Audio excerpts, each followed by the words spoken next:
Hey, good to see you guys. Looks like we have a lot of people joining already. So really happy to see that.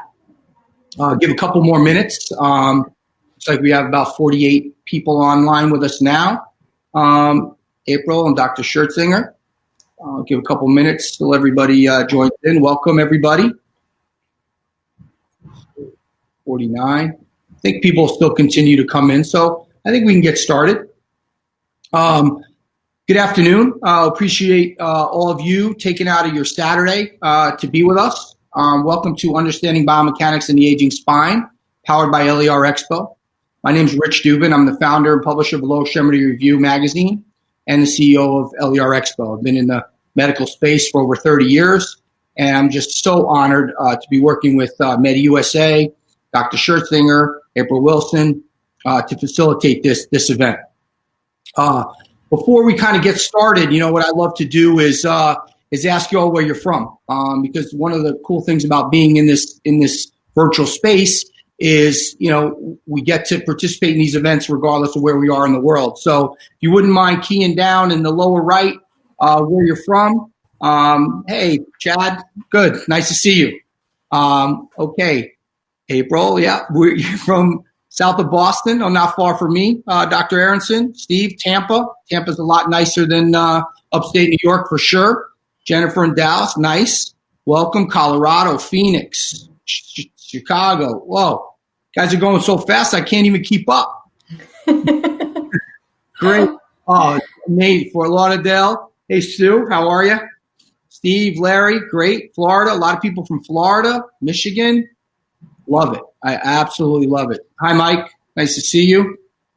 And I can't see you all, but I know you're all here. And many of you have actually been at some other LER Expo events. I know some of you were at the previous Medi event that we did as well. So just really great to have everybody here. Welcome, really. So, I want to go over some just a couple of little housekeeping items that'll help make the event the best it can be. One of the things we really need is obviously you guys, because without you, we wouldn't be having this event. So just want to point out a few things. Obviously, the chat in the lower right. Next to that are three little emojis. You can click on those, trying to just keep the speaker aware of where you're at. Hey, Steve, welcome from Rhode Island. So the first one is obviously, laugh. If any of the speakers, you can try to click on and see what happens. It's kind of cool. Again, just keeps you engaged, keeps you aware, keeps the speaker in touch with what's happening. Hi, Linda. Welcome from San Francisco. And then, you got the laughing one, and then you got the enlightened. Well, we hope our speakers are saying some things that are going to enlighten you. And then obviously clapping if you like what you've heard. But most importantly, one of the things that make a great event is being engaged. So we encourage you guys more than anything to pick up the microphone. It's the grab the mic icon. You click it. We'll bring you up to the stage. You can ask your question live.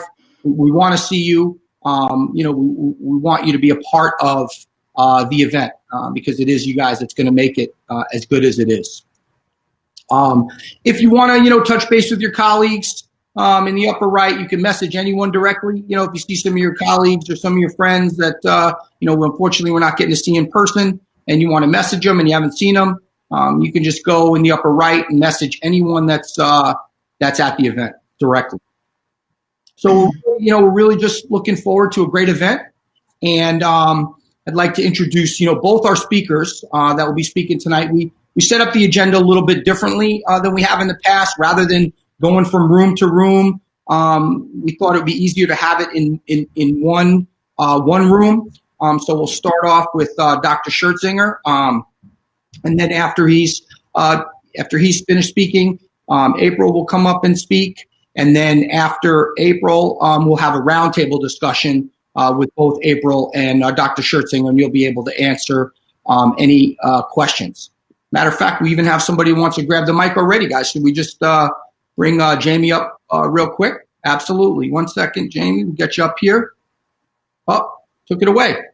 Well, you were grabbing the mic. you'd like, you can.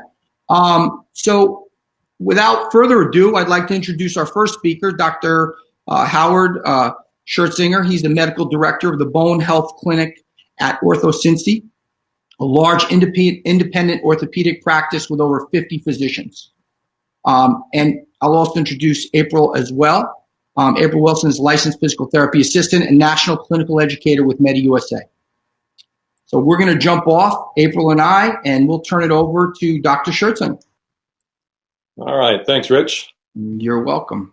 Coming from Cincinnati, Ohio, where it's snowing here. And so pleasure to be with everyone. And I am a physician. I started in the early 90s in terms of looking at sports medicine. Came out of Duke and University of North Carolina, started with Xavier University and the Cincinnati Mighty Ducks, and quickly found that I wanted to specialize in something more, and started working in spine. And I've been managing or working with spine ever since. And at the same time, started looking at osteoarthritis and osteoporosis, and worked with a lot of our trauma surgeons and looked at wrist fractures and hip fractures and how we could identify those and start looking at osteoporosis. A slip up by me about a point I want to make here shortly. And so then worked through and now I'm with my group here of 50 physicians that we take care of the tri-state, Indiana, Ohio, and Kentucky. And I do have a dedicated bone health clinic. And I'll walk you through how I now am changing my view from identifying osteoporosis now to preventing fracture. That's our big goal now, is to prevent fracture and prevent a lot of disability that the patients are having and experiencing. So I'll walk through that in terms of where we are with regards to osteoporosis. So welcome, everyone. It's going to be a very enjoyable, great time. I will stay on throughout April's program and have questions there at the end. So I'm going to transition to a question right away in terms of Rich and I. I'd like to ask everyone, do you have osteoarthritis, yes or no?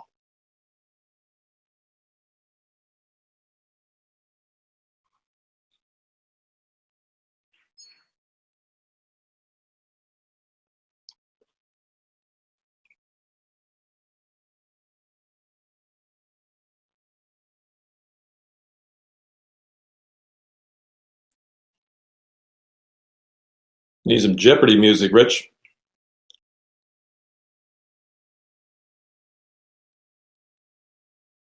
Should I start singing in the background? Yeah, we need some Jeopardy music. Will it come up with a percentage, Rich? Yes, it will. We're at 55 votes already out of 76 people. So, it would be great to get everybody answering. So we're at 60 votes, 61. Let's try to get almost everybody, 20 people. Can you see the percentage on the screen? No, I just see yes or no. Okay, gotcha. Okay, we'll get a percentage right now once I end. We're at 42, so 65, roughly 2/3 say no. All right. We got a young group. All right, so we'll end that poll. Thank you, everybody, for participating in that. And next, we're going to ask how many in the audience have osteoporosis.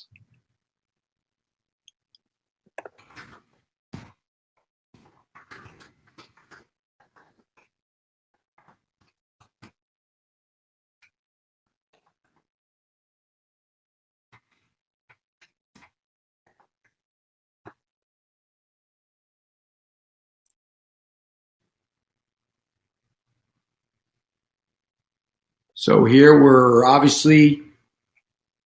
we have over 50, 60 votes. 96% say 96%. No? 96% no. Yep. 59 votes out of 79 people that are in. And we have a resounding no, it looks Fantastic. like. Young group. All right. So we're going to end this poll. Thank you once again for everybody participating in that. Now, the reason why I bring that up is the confusion still with my patients. And I take care of patients up to 95 years of age. And the question always is, do you or a family member have osteoporosis? That's my second question. and they will say, well, my aunt has arthritis, my grandmother has severe arthritis, and they will not get to the point that do they have osteoporosis. And so that's the point I was making there in terms of, do we have arthritis or do we have osteoporosis? A common question in terms of confusion. So Rich, we're going to bring up the slides then.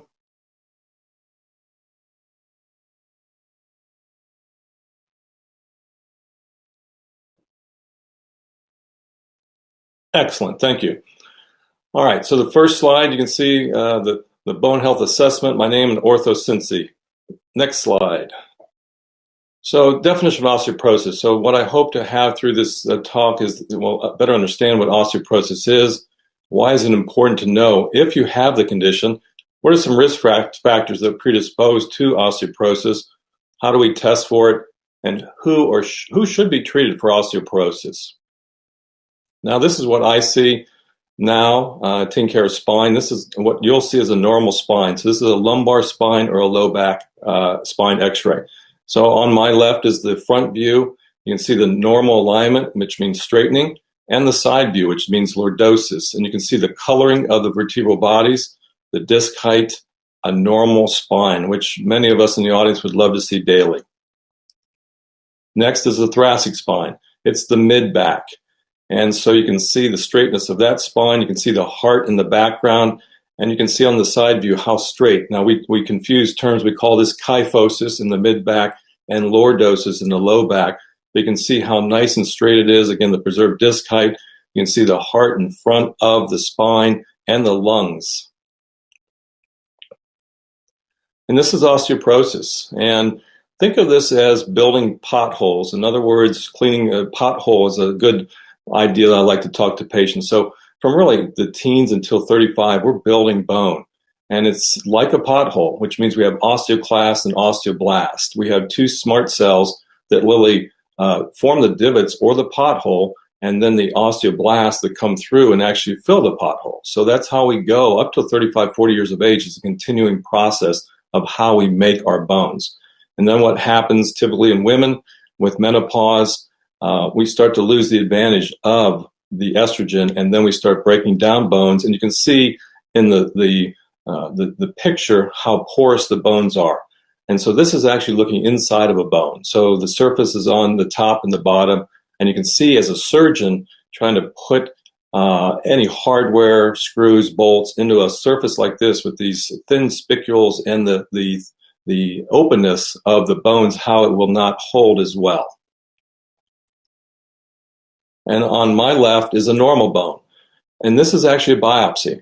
So we can biopsy, and there's biopsy studies that show, which is important when I talk about treatment, that actually we're showing better bone quality, meaning we're giving these patients new bone quality. So that's on the left is a bone biopsy. Again, you can see the bottom is the surface of the bone. To the right is an osteoporosis bone. And we'll talk about DEXA scan in a minute. That's a T-score of minus 2.6, which means that patient has osteoporosis. And you can see how porous and open. You've got what's called the plates and the spicules. The spicules are the thin parts, and that's where actually destruction's occurring, which means the osteoblast and the osteoclast are battling, and they're losing, which means they're losing bone. So you can see how weak that bone looks. So the porous bones. Now, we can diagnose a patient with osteoporosis simply from the ER. It's called fragility fracture. You can have a fracture of your wrist, you can have a fracture of your spine, your hip, and your upper bone. And we're trying now to do that. Typically, when we run what's called fragility clinics, we run fragility clinics, and I have a bone health clinic, but a fragility clinic tries to identify patients with fractures and get them into the proper people to take care of the osteoporosis or the pathological fracture. So by definition, though, if you have a patient who has a hip fracture, a wrist fracture, or a spine fracture, you can tell them you have osteoporosis. Now, what we're trying to do at OrthoCincy, we're trying to give them a packet and say, you have osteoporosis. You have now been diagnosed with it. You need to go see Schertzinger at the Bone Health Clinic, and they'll start treatment. Permanent pain. You can see when these bones are this way that they will have pain of the hip and the spine. Height loss. My third question is, have you lost height? And patients always tell me, because at the DEXA scan, they will have their height measured. Yes, I'm 5'7" now, but I was 5'9" before. they'll never be able to subtract those numbers, but they'll always give me the numbers to subtract. So that's height loss. And if you lose over 1.5 inches, it's a significant risk for future in terms of why we as physicians look for treatment. Stooped or hunched posture, you can see that's pretty dramatic. 40 to 70 years of age, how stooped they're becoming. And that's what a lot of, particularly ladies, come to me. They do not want to look like their grandmother. They do not want to look like their mom with the buffalo hump, the hunched posture. And you can see what we'll talk about in a minute, how they can become quickly off balance with their head forward, their chest forward, and all moving forward in terms of loss of balance. So we'll talk about the balance and limited mobility. And what comes of all that is decondition. These patients quickly become weak. And the other point I make often is we are outgrowing our spine. I'm seeing so many people are 80s, 90s, and functional. I joke with them. I could take them to fairs and guess their age, and no one would ever guess that they're in their 90s. So we are outgrowing our spine, which is a very important point, and a point I should have made earlier. As a spine physician, I used to see, well, I still do, but herniated disc and sciatica. Now I'm seeing scoliosis, spondylolisthesis, stenosis. That's a common word I'm seeing now, day-to-day, stenosis, which means narrowing. So they're pinching the nerve, they're pinching the cord, and that can cause great problems downstream. Now, this is where we're starting abnormal. So I will typically, I'll get a lumbar x-ray with every patient. So the one on my right, which is the lumbar spine, that patient will quickly say, wow, I'm crooked. And I've got them. I've got them because now they know in terms of they don't want to look that way crooked. And you can see the dramatic thoracic spine, which is the mid-back spine, where they're curving so much to their right. And so, again, those are both views of what's called scoliosis. Now, scope of problem. I want to put an interactive question up on what do you guys think the weight of a head or brain is, or the skull, the total head? What do you think the weight of the brain is, or the head? Let's keep calling it the head. Interactive question. What is the weight of the head?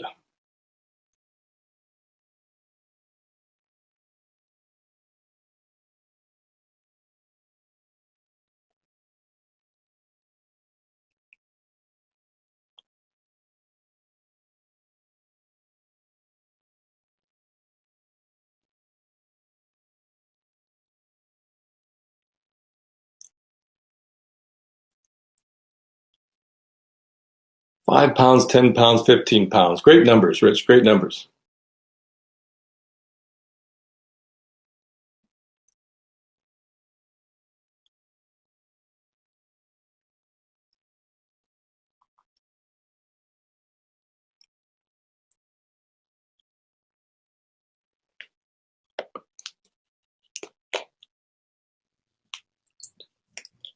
Pretty even. Most people in the middle with 10 pounds.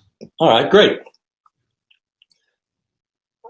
So we'll go back to our illustration. The point I'm making is the head is 8 to 12 pounds. So it's a little bit of a tricky question, but I just want us to all think, because I tell patients that again, our head weighs 8 to 12 pounds.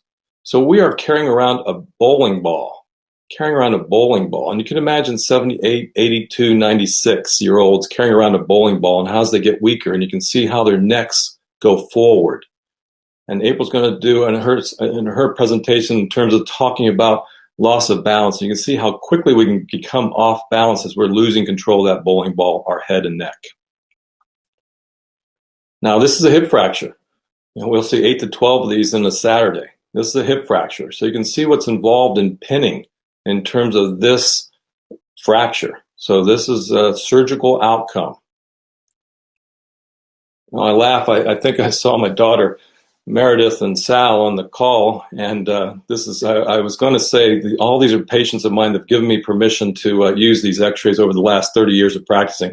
This is actually my wife, her wrist and her fracture, and she was hiking with my daughter Meredith in Poland, the country, not the city, and actually fractured it early on and hiked through it, and came back to America, didn't want to see anybody in Poland, and came in with his cocked wrist, and this is her x-ray. You can see the fracture, obvious fracture, and then the result of surgery afterwards. And I like that wrist fractures are common, what we see first, as especially ladies, 50, 55.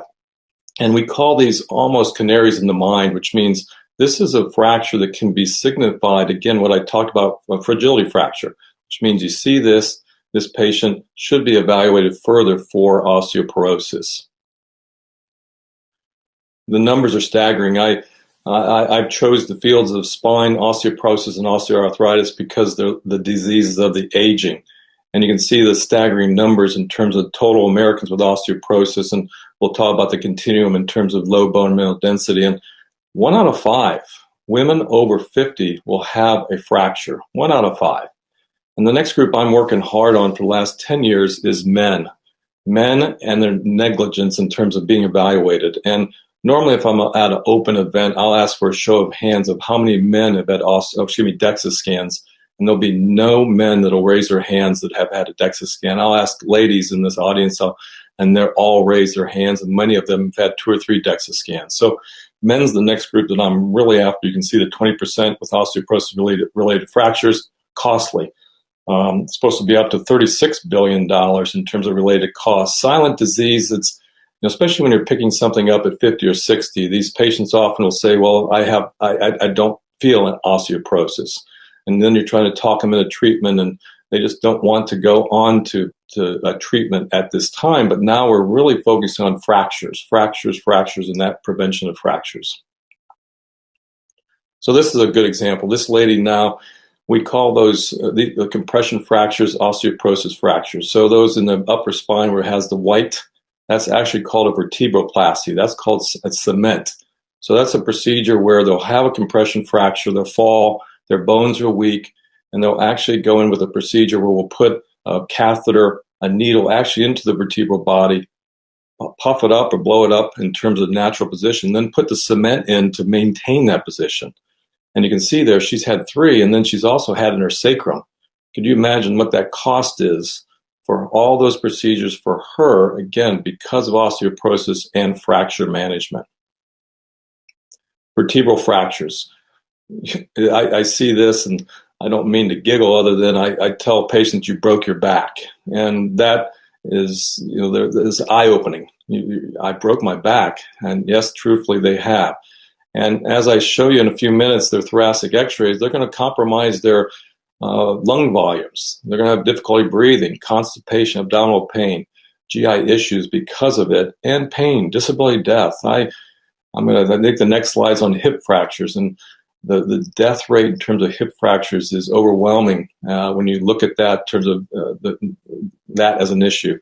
Postural changes, again, oftentimes how I see patients, they do not want to have that curve. They do not want to be looking at the ground. And so in April, toward the end here, I'll be mentioning brace use that we look at now in terms of our patients and helping them with that curve through brace therapy and the word kyphosis and limited activity. So here, the one on my left is a kyphosis. So you can see how she or he is bending forward with the cement. That's a different patient. So they've had vertebral fracture care through the cement. And then you can see, although it's a little difficult, their bones are very demineralized. They're hard to see. And that oftentimes is because they may lack calcium, vitamin D, magnesium, boron, even potassium. The lumbar spine, couple issues there. Every patient I see, the first thing they ask me is, do I have arthritis? And I sit and I tell patients, I could tell everybody they have arthritis because we all do. We're all disintegrating. We're all degenerating. We all have arthritis. But as a physician, it's hard for me just to stop and say you have arthritis. So this patient here fell off a ladder. You can see at L1, the top vertebral body, that's the fracture. So that patient has a vertebral fracture, broke his back. But you can see the other vertebral bodies. Look how nice his disc heights are. Look how nice and white all his vertebral bodies are. And then the L5S1, see how narrowed that is. So that's what we call degenerative disc disease. That's really the arthritis of the spine, degenerative disc disease. So that's 2 good illustrations. And again, the nice whiteness of the bone, because I'll bring that point up here in a minute for some other x-rays. So hip fractures. So when I'm talking to a lady, she might be 55, 65. Let me change it up. When I'm talking to a lady who's 75 or greater, the point I make quite quickly is hip fractures in ladies over 75 have a greater chance of death than breast cancer. So again, females over 75 have a greater chance of breaking a hip and dying than breast cancer. And when I talk about treatment, including 2 shots a year, and if you had that same offer for a breast cancer patient, a patient that could prevent the risk of breast cancer, you know they would jump right on 2 shots a year. So hip fractures. So you can see the excess mortality up to 36%. And every fracture, what we know, you have a fracture, you have as much as 30 to 60% increased chance for another fracture the ensuing year. 20% of patients require long-term care. And look at that number, 40% regain their pre-fracture level. I talk every day to my patients about quality of life, functional restoration. We all have to talk about pain, but I often joke, do we really have pain? I treat more suffering, so to speak. But the point is that I'm trying to treat the underlying problem with regards to quality of life and restoration of care, and we rarely see that with hip fracture patients. So this is a hip fracture. So we've got 3 things here. We've got a hip fracture with the pinning. We've got the SI right there, which is, again, pinning. And then we have this pubic fracture in the rim there. So this person's got 3 fractures, a fall. And it can be the most minor fall that you see, and this person has now 3 fractures, probably the same surgery did all of that hardware, and see what they're left with in terms of how they're going to rehab through this. Now, this is purposely put in for me because when I see a patient throw their x-rays up, although now we don't throw them up anymore, they're on the computer, but I talk to them about their whiteness of their vertebral body. And then I point out and say, you can almost see through your vertebral bodies.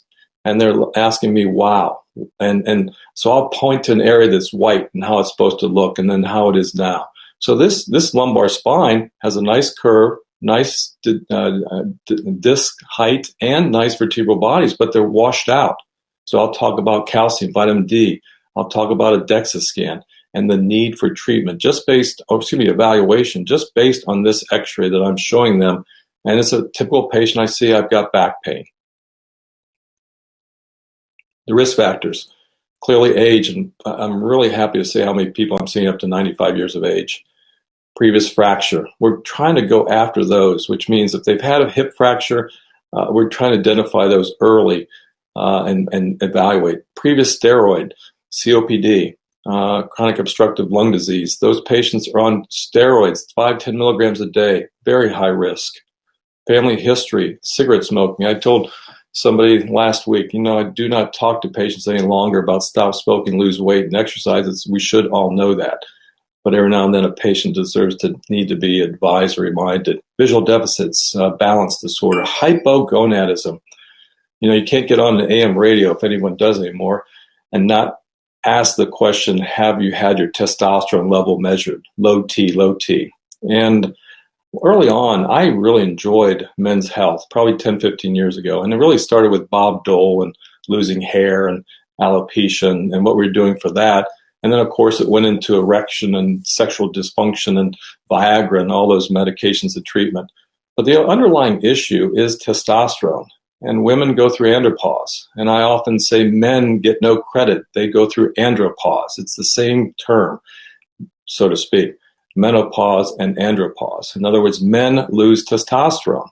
And so all the things we know about testosterone is very important with bones, very important with bones. And I'll oftentimes measure their total testosterone level and start replacement of their testosterone in terms of men. Hyperparathyroidism, that's the master gland. There's two medications I'm going to talk about with regards to their natural parathyroid. So that's an issue. Diabetes, kidney disease, inflammatory bowel disease. I kind of smile because, celiac disease, better known as gluten insensitivity. It seems like everybody's gluten insensitive. But the point there is those patients have issues or will have issues with their bones. So it's an important group to start highlighting. Gastric bypass, fortunately, I'm seeing less of that, and dehydration. So finally, how can we evaluate? So DEXA scan. So now at our hospital, so when they have a fracture, they're told, go get your DEXA scan. And we lose them because the patient doesn't know what a DEXA scan is. They really don't want to go get another test or study. So you can hear what I'm doing. I'm trying to say, okay, you have the fragility fracture, hip, spine, or wrist. You have osteoporosis. Come see us at the Bone Health Clinic and we'll start evaluating. A DEXA scan is very straightforward. This is the lady who's in that position. It's a fancy x-ray. If you had to pay for it, it's $120. And essentially, it's measuring your bone density at your lumbar spine, your hip, and your wrist. And those areas, why? Because if you're going to have a whole lot of arthritis in your hip or hip replacement or in your spine, we'll look at your radius, which is the bone I showed you in terms of the wrist. And we'll give patients numbers based on that. And the way I use it is, what should I use for treatment? And I'm going to use it as a way to talk to patients about their future risk of arthritis. And I even use the word brittle bone. So again, it's a predictor in terms of their future. They can have it every 2 years. That's an insurance payment. You can have it yearly for medication monitoring. And these are the numbers you're going to see. So essentially, you want to be zero. And we in medicine do this all the time. We have 2 words for everything. Every drug has 2 names. I always often say to confuse patients, but you'll have the term low bone mass. We used to call it osteopenia. And I really love listening. The patients cannot pronounce my last name, but words like the osteopenia, they'll say some different types of words. And when they say, well, my doctor told me I had this. So osteopenia and osteoporosis. So you can see it's a continuum, which means you go from normal to osteopenia to osteoporosis. And the hope is that we can get them at the osteopenia or the low bone mineral density category before they get to osteoporosis. Who should have a DEXA scan? You see the numbers. These are mainly Medicare driven. I want a DEXA scan, and we're working together. For example, if we have a hip fracture, they're going to come see me in 6 to 8 weeks, and we're going to start the process. So again, that's more fragility fracture. But if it's a patient has no fractures, 65 is fine, 75 or 70 in men is fine. And looking at disease states, for example, chronic kidney or renal patients, diabetes, COPD.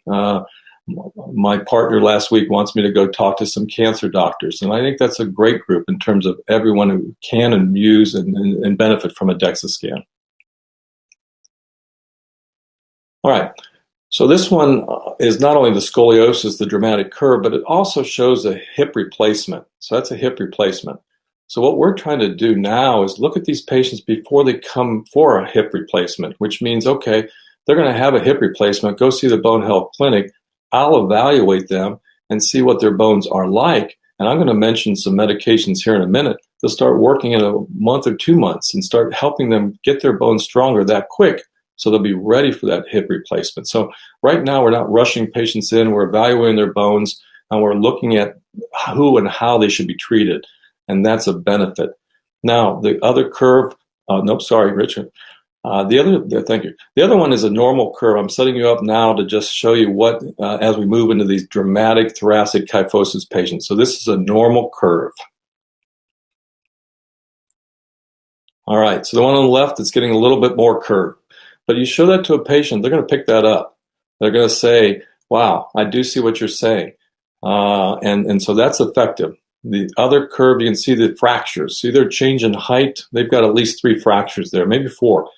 So that's a patient with 4 compression fractures. And I use thoracic x-rays with every patient when I'm looking at their DEXA scan, because I can see fractures that they had prior. And again, by definition, that meets the criteria for osteoporosis. 2 more x-rays. Again, the one on the left, multiple compression fractures. The one on the right, you can start seeing the dramatic curve, the kyphosis.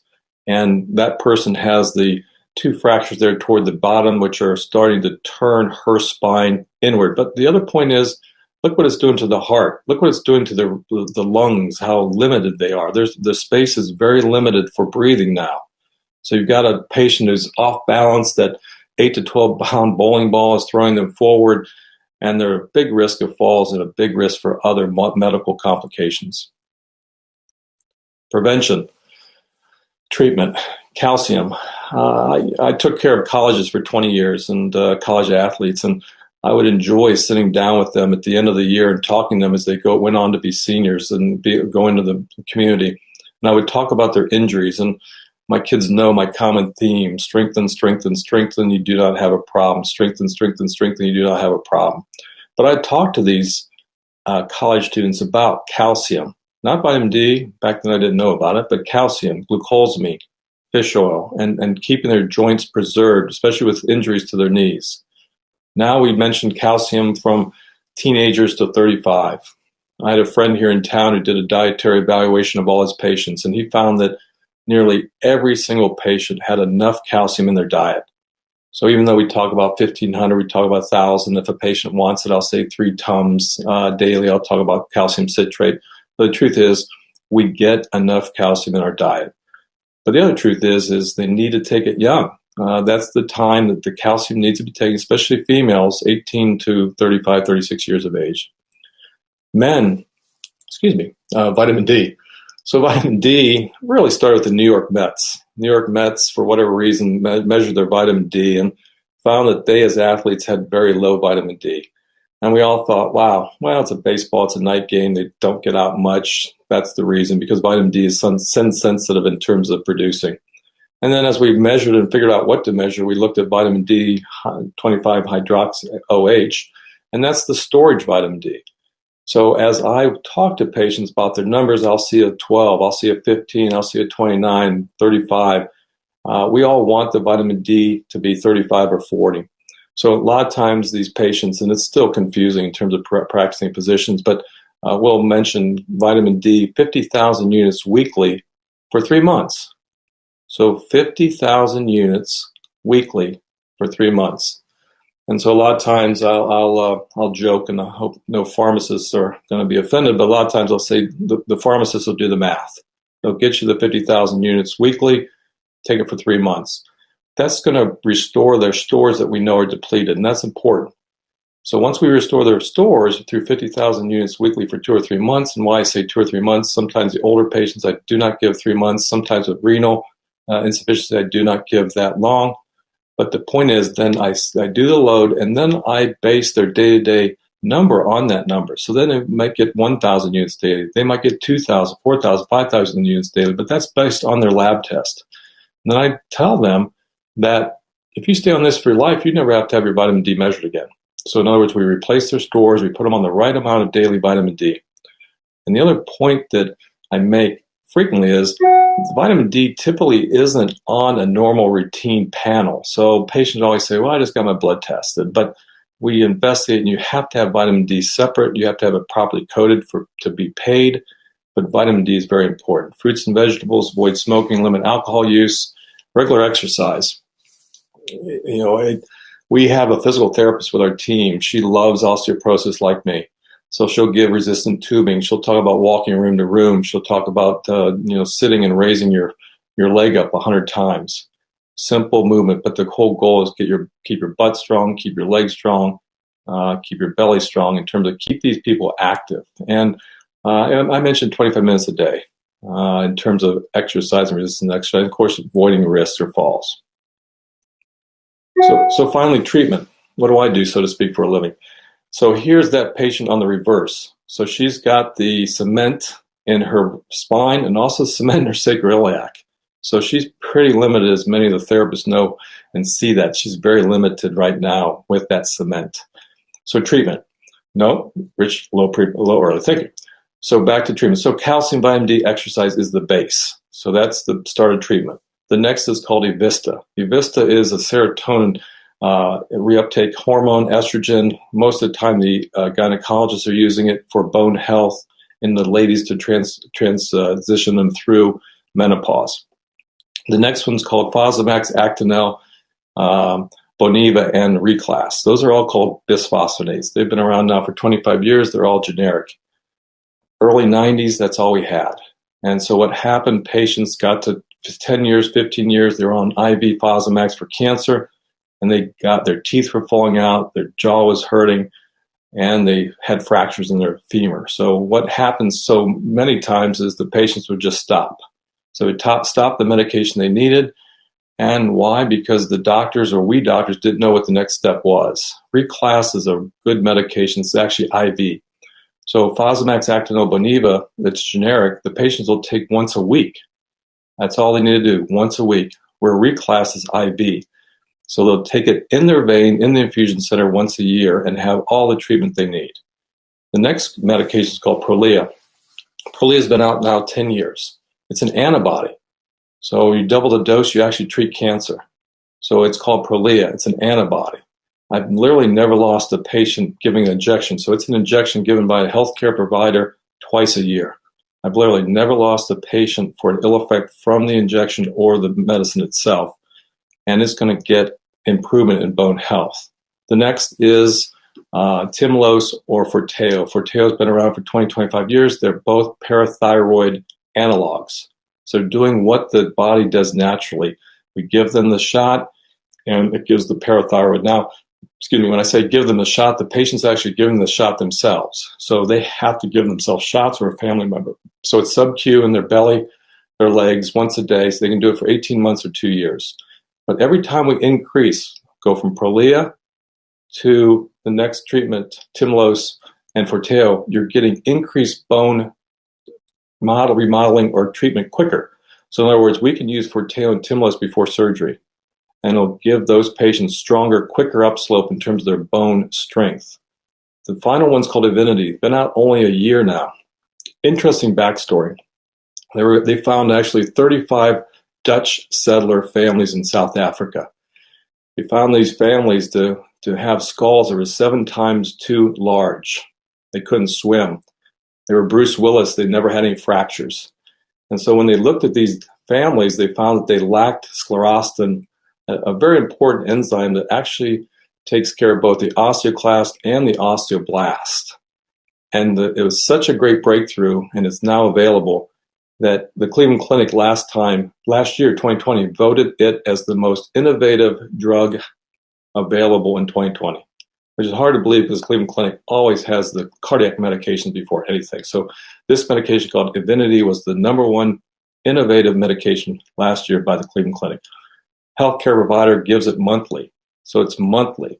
So right now we're looking at it. It'll increase bone strength by 153%. So we'll give the injection, and they'll have an instant increase in their bone, because what it's doing is blocking the osteoblast and the osteoclast. It's blocking the osteoclast, and the osteoblast is increasing. So it's dual acting. So it's making the osteoblasts work so much harder. Now, the interesting thing about these medications, Prolia you can give for life. Vinity's 1 year. Tymlos and Forteo are 18 months and 2 years respectively. So what we're doing now is we're doing what's called sequential treatment. So we're telling patients they will be on medications for life. And it may be, I might get their DEXA scan. We test it every 2 years. So I might be able to move them over to the pills. I might be able to move them to Fosamax once I get their DEXA score normalized. But they will be on treatment for life. All right, physical medicine rehab. So the whole goal, again, I didn't want to make a slide with medication because that's not my focus of today's message. It really is function, activity, strength, and posture in terms of restoring. And so this, in terms of where we are, is posture management. Now, my boys came home from North Carolina, where they're athletes, and actually brought home what I call sports bras. And everybody now is or these not college athletes, but college people are looking at posture and realizing that they've got to get their shoulders back more so than what we used to talk about with our parents, or we would just say get our shoulders back. So a shameless plug is I have my sports bra here that actually was recommended by my trainer, Cliff, who may be watching, and I wear it 1 to 2 hours a day.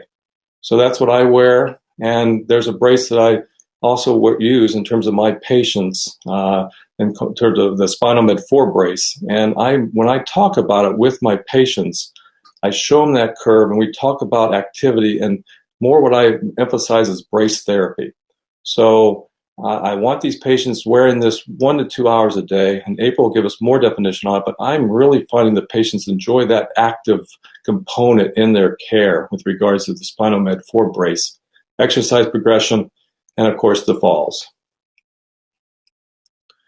So here we are with regards to, this is an ideal candidate for what April will talk about here in a minute, to benefit from a SpinalMed 4 brace. So believe it or not, in 2-3 years, these people won't be looking at the floor. They'll be standing upright and through strengthening, not just through correction of the bones. That's going to be my point in terms of strengthening, but actually benefiting in terms of the strength that they will encounter. All right, finishing up. Debunking myths. Most of these now you know the answers to the questions. Most people do not need to worry about osteoporosis. Very, very important subject in terms of bones health, and that's why I hope we have so much interest on today's call. Osteoporosis is a primary problem for Caucasian women. Again, brought up about men, and all races are equally affected in terms of this disease. People with osteoporosis can feel their bones getting weak. People do talk about pain, and especially spine, pelvis, and as I treat them, they will note that they feel less pain. And we all know in this business, taking care of patients at 37% of placebo, meaning whatever we give, and especially if we are enthusiastic and passionate about what we talk about, they will have a positive outcome. Osteoporosis is not a serious condition. I think clearly we've now understood, or we all do understand, it's a very serious condition. If you drink a lot of milk and exercise, you're not at risk for osteoporosis. Again, a baseline thought, important, but brought in the importance of vitamin D and boron, magnesium, phosphorus. There's a lot of other elements that are important. Also, testing for osteoporosis is painful and exposes one to a lot of radiation. It's a simple x-ray I showed you. It just needs to be done. Most people do not need to take vitamin D supplements. And finally, osteoporosis treatment is not a lifelong. I do have patients that they do want to move forward, and I will talk to them about transition. Now, some of these stronger medications, if you do stop them unadvised or without proper advisement, you do have an increased risk of subsequent fracture. It was picked up in Europe with 2 of these medications. So in other words, if a patient stops, within 15 months, they'll lose all that benefit that we've been giving them and have an increased risk of fracture. So I do talk to patients about, some of my patients are going to Florida frequently, and I have to find somebody who's going to give their injections there. So it is a lifelong process. And the final slide, I promise, you do not want to end up like this patient. This patient has a fusion from their head or base of their skull all the way to their butt. And you can imagine how long that fusion took and the outcome in terms of her. She's essentially a tin man in terms of lack of mobility. And she's a person, and she's likes where she is functionally, but you can see what her spine looks like. And to finish with a little bit of humor, again, I really want to focus on men, and hopefully more men will begin coming to our practice with regards to bone health. And of course, thank you. And as a dad, I am very, very proud of my kids. Meredith, who's my oldest daughter, played soccer at UAB, and she's now at St. Andrews University doing her PhD work. And that's in Scotland, of course. And she has 2 chapters published in textbooks. So that's my daughter Meredith. You can see Henry and Harrison. I went to Duke, so you can see what I'm wearing. But quite proud of my boys. They're at North Carolina. You can see we played Johns Hopkins and beat them 17-10. We should be this year in the top 5. So watch them. They play middies. And what I call a shameless plug, Harrison, who's 20, wrote a book and just self-published it. And so quite very positive and very proud of all my kids. So I look forward. I'll be on the call listening to April's presentation. And I want to thank you all for listening. Awesome, Dr. Schertzinger. Very, very informative. The chat's blowing up with some questions. I think a lot of those questions will actually be covered in April's presentation. And then in the roundtable, there'll be opportunity to come up to the mic and ask a bunch of questions and participate even further. So where is April? There she is. Awesome. Hello. Hello. So that was awesome. really great. Obviously, a lot of people are very engaged in Dr. Schertzinger's presentation. I know they're looking forward to hearing yours as well. Looks like we're up to almost 90 people in the room, so that's fantastic. Extremely informative, and I'm sure you will be as well. So I would like to introduce April Wilson. I already indicated, who she was. April is a licensed physical therapy assistant and physical therapist assistant, and the national clinical educator for MedUSA. So, Dr. Schertzinger, can you just hit the camera? Okay. Yeah, so we can share April's presentation. It would be, yep. So hit the screen and then the one on the microphone next to it while you start, and then we'll come back on to do the roundtable. Okay. So next to the camera and then the microphone right next to it, and then you should be off. Okay. And I'll bring up your presentation. Unless you want to introduce yourself first, April. Yep, sure. As Rich said, my name is April Wilson, physical therapist assistant, has really practiced primarily in outpatient orthopedics for over 25 years now, in various settings from acute care to home health, but my main focus has been outpatient orthopedics. So I'm really excited to discuss this topic of osteoporosis and the aging spine. Definitely there will be opportunity to, really take the mic at the end of our presentation and ask additional questions. But without really further ado, let's jump into understanding biomechanics and the aging spine. So we're going to pull that presentation up and we're going to get started with looking a little bit deeper into really some of the things that happen in the spine. Moving forward. So there's a couple of things I want to talk about as we begin to sort of set the stage of the aging spine. We're going to take a look at really this graph here, which I think is extremely important. I know Dr. Schertzinger, spoke a little bit about the age population that he currently treats, up into the early 90s. And I think this is a good graph when we look at it, especially if we've been in healthcare for any length of time. We know that we are seeing the population continue to age beyond that, 65 years of age. And so what does that pose to us as healthcare providers? Well, it constantly poses that we need to stay on top of, interventions, treatments, whether it's medication, surgery, bracing, exercise. Right?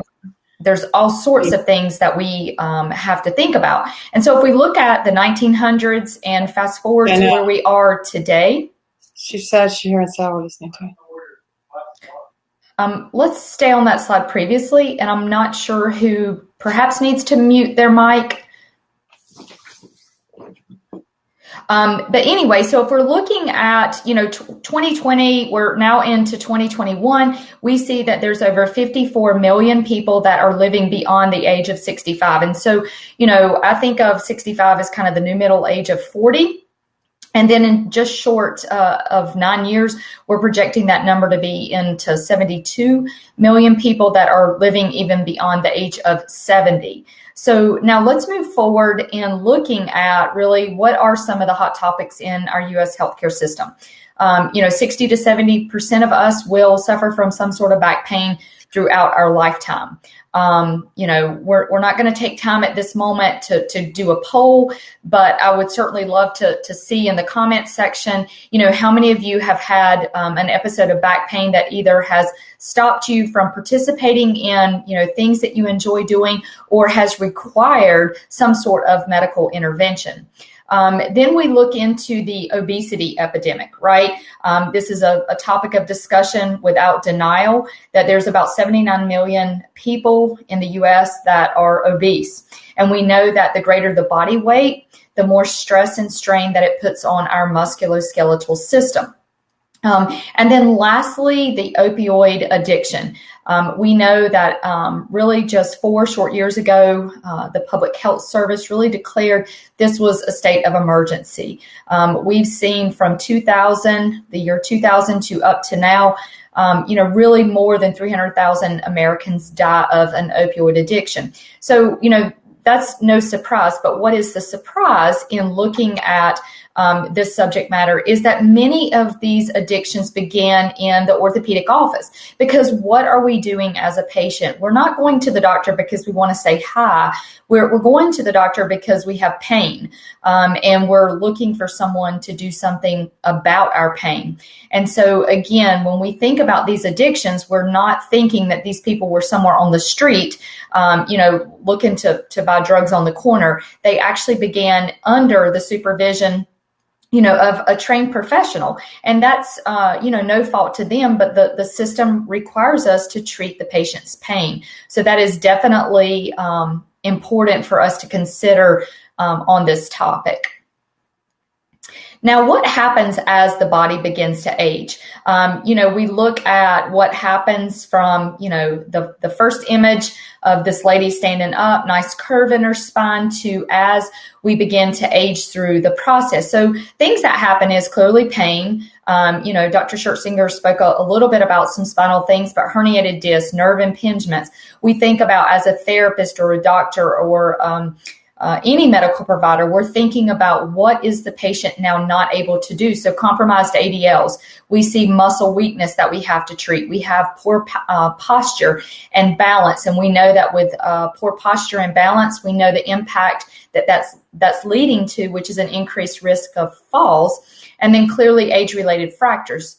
And if we look at the image on the bottom of this woman, slightly off balance from the foot to the knee to the hip to the spine, this is something that we see, very common out in our day-to-day lives, right? We're seeing someone limping when we're in the grocery store or in various, avenues of our life. And so this is the normal wear and tear on our body that we do begin to see. Now let's take a little bit further look at, okay, what is our baseline? When we look at baseline, we always want to start with what is normal. And then that's where we begin to treat is what is, off of that baseline, off of the plumb line. So a normal spine has an S-shaped curve, okay? We identify that there is, the cervical spine, the thoracic spine, and the lumbar spine. And we have already seen many images in which, Dr. Schertzinger showed radiographically of what is normal from a radiograph from a physician's standpoint to the abnormalities that occur with osteoporosis. And we see that the cervical spine, it's very important that there is that slightly inward curve because, again, remember, we're carrying our head around that's between 8 and 12 pounds. And when we begin to see that curve change, imagine the amount of pressure that is placed on one of the discs or on the vertebrae within the cervical spine. And then if we look at the thoracic spine, it has an outward curve naturally. And the reason that curve is there, as we all know, is to allow for the lungs to function and the other organs within, our rib cage, the heart to function more effectively. And then clearly the lumbar spine into that lordosis. It's an inward curve. But the one thing that I would definitely point out is those 5 vertebrae, L1 through L5, really are the meat and potatoes of our spine. Okay, it's the largest because they support most of the body. That's very important. So again, when we think about the changes of the spine, we have to think about, what is supporting, our system. Now let's take a look into hyperkyphosis. Okay, this is something that we see in tons of populations. And, again, I know our focus is osteoporosis, but how many children do we see, whether they're going to school at this time or now that they're all stuck at home and they're in front of a computer or their phone, that are getting themselves into this hyperkyphosis? It's a definition that's defined as an excessive curve to the thoracic spine. Years ago, we would refer to this as, she's got a hunch on her back, as we would see, perhaps a lady crossing the street or in the grocery store pushing a cart. And, when we look at measurements from a medical standpoint, it's an angle that's greater than 50 degrees from vertical. How does the patient present, right? They have rounded shoulders, perhaps some tight hamstrings, stiffness in the spine. The head is very forward in its positioning. So hyperkyphosis is something that we see on a fairly everyday basis now. And then what about scoliosis? Again, I think we've mentioned some of the things that happen within the spine, but idiopathic scoliosis is really the most common type. There's no identifiable cause. But really, 30% of the children with AIS have some family history or condition. And so, again, how does this present? If we think back to some of the imagery we have already seen, we go back to imagining that asymmetrical body. We have an uneven shoulder height, a hip height, an uneven waistline. As a general rule, most patients will tell you they feel like, one side is different than the other. It doesn't line up. There is pain. Clearly, pain is surrounding the spine, the shoulders, the pelvis, the hip, and with specific movement or activity. So again, we do want to think about, as the spine continues to age, what are some common conditions that we are seeing, not just in the 65 and beyond range? What are we seeing, 40s and moving forward? Because again, osteoporosis is not a disease that is, 65 and beyond. You can be identified as osteopenic early on, and your medical provider is watching that process and hopefully alarming you of how to prevent the progression of osteopenia into full-fledged osteoporosis if you're identified early on. Now let's move into understanding the mechanics. As a therapist myself, and specifically lower extremity, I absolutely love when we think about the gait cycle and we think about that heel strike to mid stance to toe off in a patient. Most of us sit back, when we're in larger crowds, or at least I do, and I'm constantly observing how people walk, how their body begins to move. And, in my mind, it's always jogging. Oh, wonder if they had a hip replacement or a knee, or, looking if, their spine has some spinal condition. And we think about this from, very early on when we begin to realize our children begin to take that first step all the way into that last step before we really exit out of this world. We think about, where does the heel contact? Where is the body weight happening? What is happening when the foot goes flat into that mid stance? And do they have the motion to push off at the big toe? And we think that if there is some rigidity at the ankle joint or at the big toe, because the big toe is responsible for balance and push off, we have to assess that all the way up the kinetic link. And so what does happen in the gait cycle as we age? Well, we know that there is a decreased cadence. The velocity is sort of slower down. And then, there is a, shorter step length, and maybe it's taking longer, right, for a person to advance one foot to the next foot as they begin to swing the knee into that stance to swing ratio. And we see that, stance really accounts for 59% of the gait cycle in 20-year-olds and 63% in 70-year-olds. Why? Because again, imagine if you are losing your balance, you've got to kind of stand in that mid-stance position to kind of regain before pushing back off. Again, some percentages, swing accounts, 41% in 20-year-olds, 37% in 70-year-olds. And again, the double limb contact. Remember, we're really only airborne if we're running and efficient. So double limb support is very important. There's 18% of that occurs in 20-year-olds, 26% in 70-year-olds. So again, we see some of that begin to slow down. And, knee flexion at initial swing phase definitely changes as we continue to age. So we're going to take a look at two different videos, one on the left.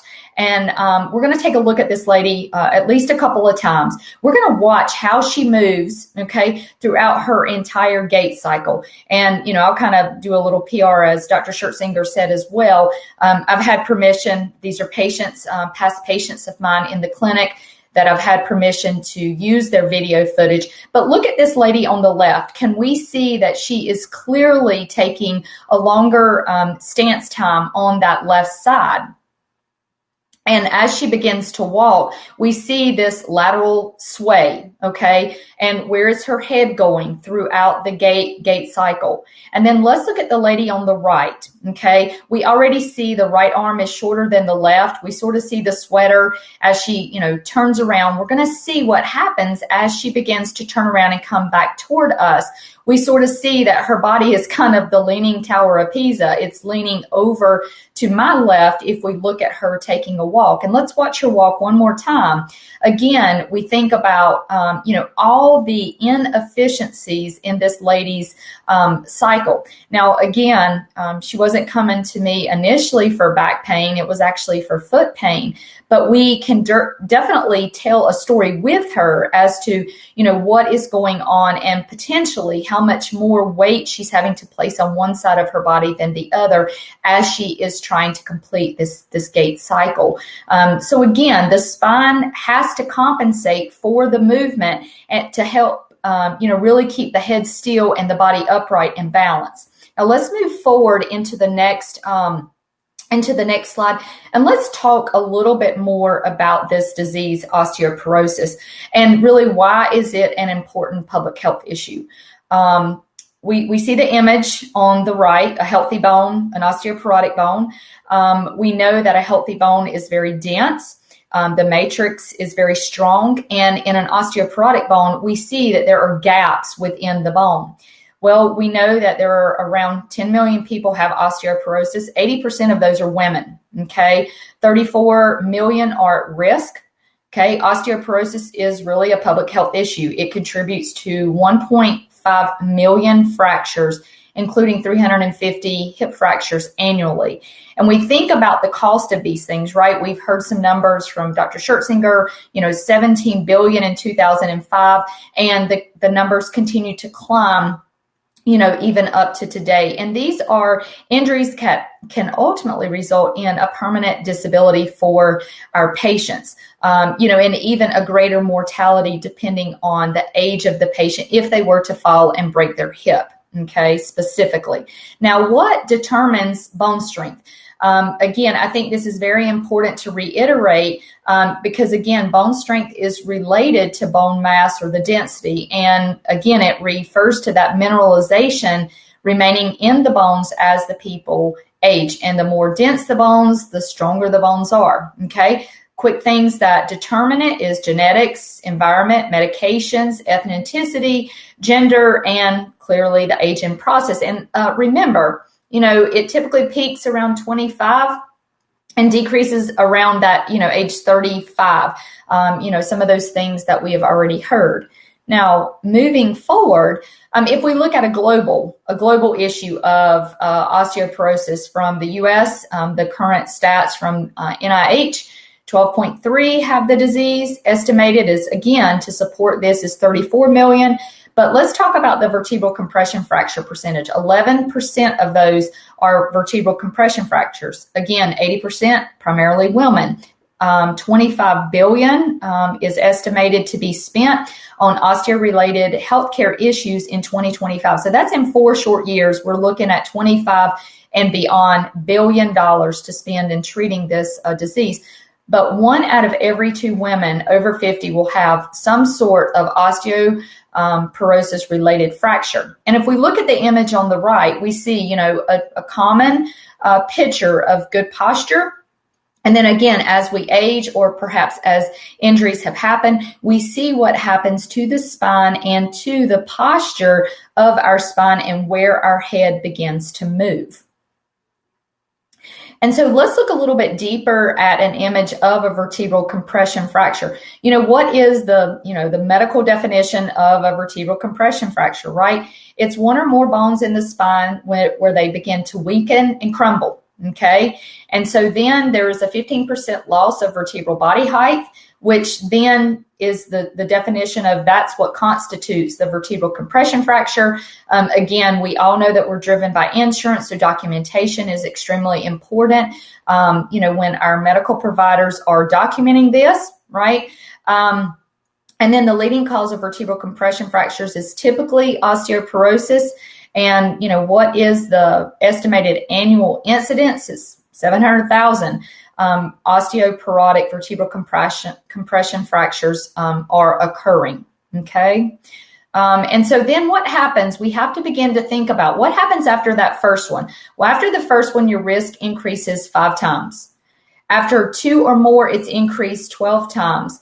And again, if we look at their bone density, those that are in the 33rd percentile or lower, it's a 75 times increase after 2 or more vertebral compression fractures. And if we look at the image again on the left, we see that there is going to be loss of height. We see that the bones are very porous. We see that the disc space is lessened.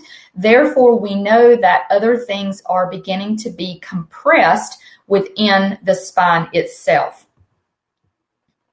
Okay, and so I really want to talk about this care gap. This post-fracture care gap is, secondary prevention for fracture patients really around the world. Consistently, the studies have proven that we're failing to capture this. And really what I'm saying is that we're failing to actually have our patients tested for osteoporosis.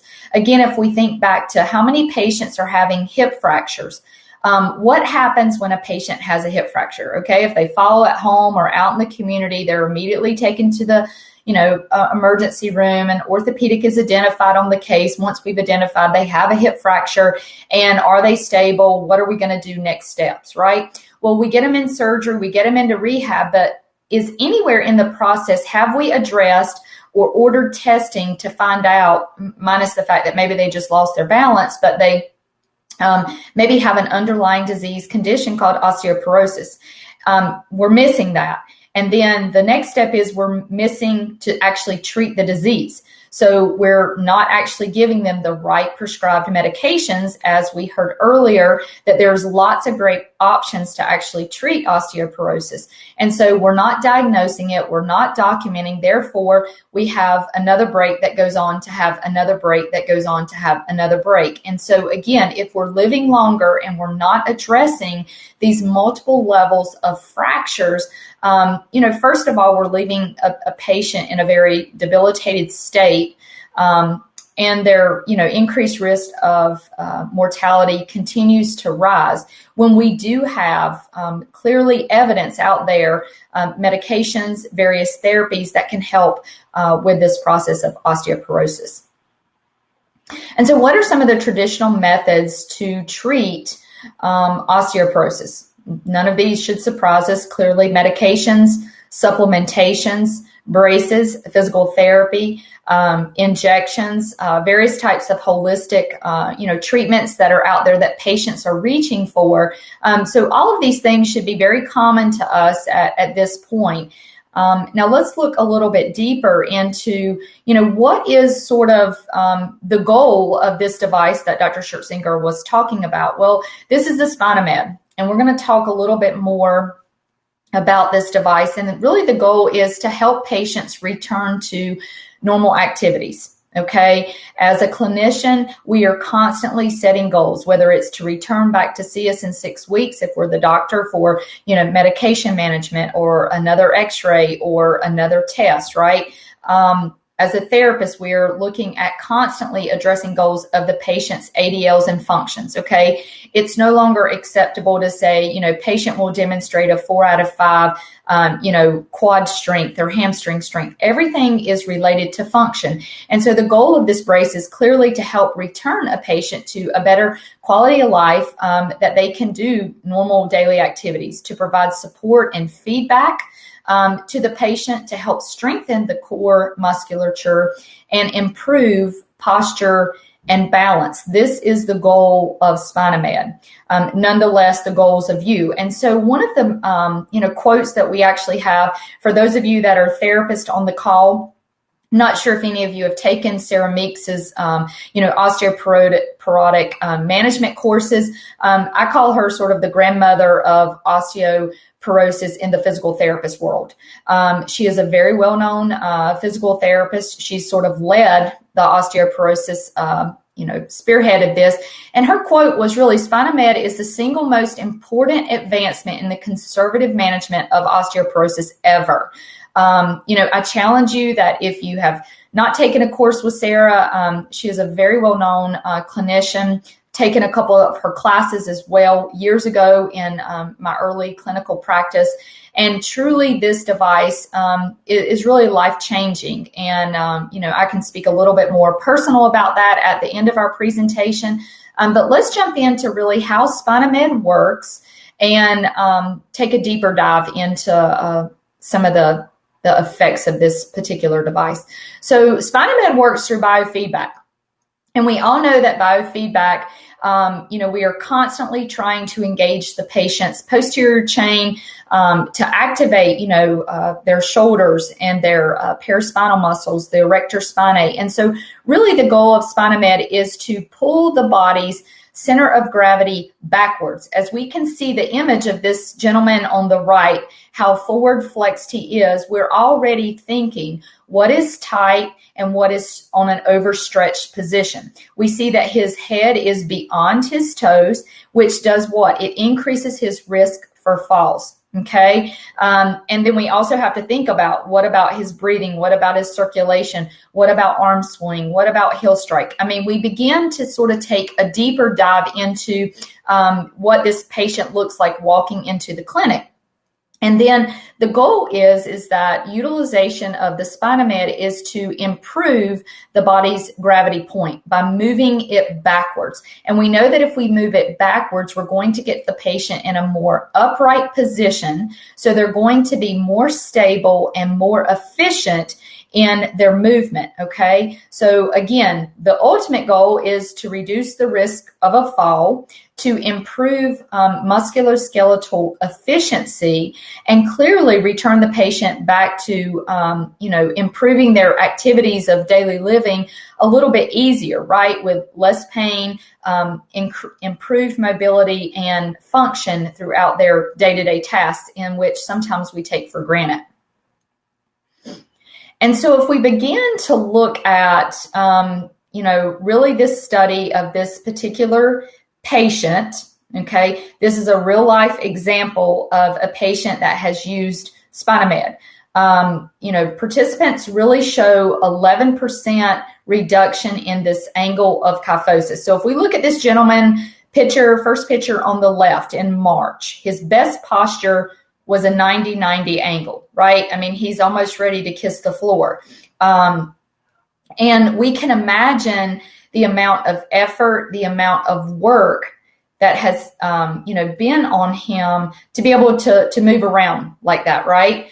The other issue is that, his lung capacity, the risk of fall is pretty high. And so as he began to utilize the SpinaMed, we see that 6 weeks later in April, right, look at the difference in his posture. Okay. Now, granted, I think the rollator is kind of out of the picture in the very first one just to capture, his initial posture. But when we look at the picture in April, look at how much better he is standing, the kyphotic angle. Look at where his head is positioned. So imagine, his breathing is improved, right? His balance is clearly a little bit better, and just the way he is carrying himself. And then if we look at, 6 additional weeks later into June, look at the angle of his kyphosis. Again, look at his activation of his back muscles, okay? And just standing there, right? Look at where his head is in space, okay? So we're looking at, from March to April to June, a dramatic change in a patient, right? And so this particular patient is nothing that is not common, that we have not seen walking into our practice. Their head is down. They're doing all they can to breathe. They're doing all they can to sort of shuffle their feet into the door to get in there to see us, at whatever, profession that we're treating them at. But this truly is a case study that was done with the SpinaMed, and we can see, in just really a 3-month period of time, almost a miraculous turnaround of, what this guy was looking like from day one to the end of that 3 months. And so when we look at Spinamed, the goal is a lot of things. But pain, as Dr. Schertzinger talked about, is a thing that we are constantly treating, right? From a therapist standpoint, from a physician standpoint, really the patient is coming to you because they are in pain. And then perhaps they're limited in whatever activity that they can't do. And Spinamed has been shown to have a reduction in pain, 38% reduction in their average daily pain, okay? The benefits of their pain reduction included things like improved physical function, reduction of being isolated and depressed, enhance and balance and mental acuity, improves right there. Sorry, I'm getting a message that somebody cannot hear me. Are we good again? If somebody can give me a thumbs up that we're able to hear. Okay, great. So we're trying to improve their long-term prognosis. And so again, when we think about, reducing someone's pain, right? This is a device that there are no side effects. Imagine all the side effects that when we are prescribing, the physicians are prescribing, opioids or anti-inflammatories. What are the side effects of those medications, right? It's constipation, it's GI, it's gut health, it's maybe dizziness, increase in their blood pressure, increase in their sugar if they're diabetic. And so if we can reduce a patient's pain, what is the outcome? Well, the outcome is that they are going to move and function better. And so let's take a little bit further dive into some other things that the Spinamed has been able to really point out in utilization of this device. We've seen a 73% increase in back extensor strength. We've seen a 58% increase in abdominal flexor strength and utilization of this device. And so again, when we are looking across the continuum of care, right, the goal from, again, a doctor standpoint, a therapist standpoint, the goal is to get the patient stronger. And so this is an important factor to consider as an extension of your hand, whether you're a therapist or, a physician, because the goal is, right, what are we driven by? Outcomes. Insurance companies today are looking at, did we get the patient better in X amount of visits? How fast were we able to get the patient better? What is their long-term projection? Are they coming back to see us because, we only got them better for a short period of time and now they're the same or now worse? And so we are going to take a little bit deeper look into, who can benefit from Spinamed. And, I see that there are definitely lots of questions about the device in which we will answer shortly, but really who can benefit? The ambulatory osteoporotic patient, patients with chronic symptoms of degenerative spine, clinical kyphosis, mild scoliosis, patients that have vertebral compression fractures as related to osteoporosis. Okay.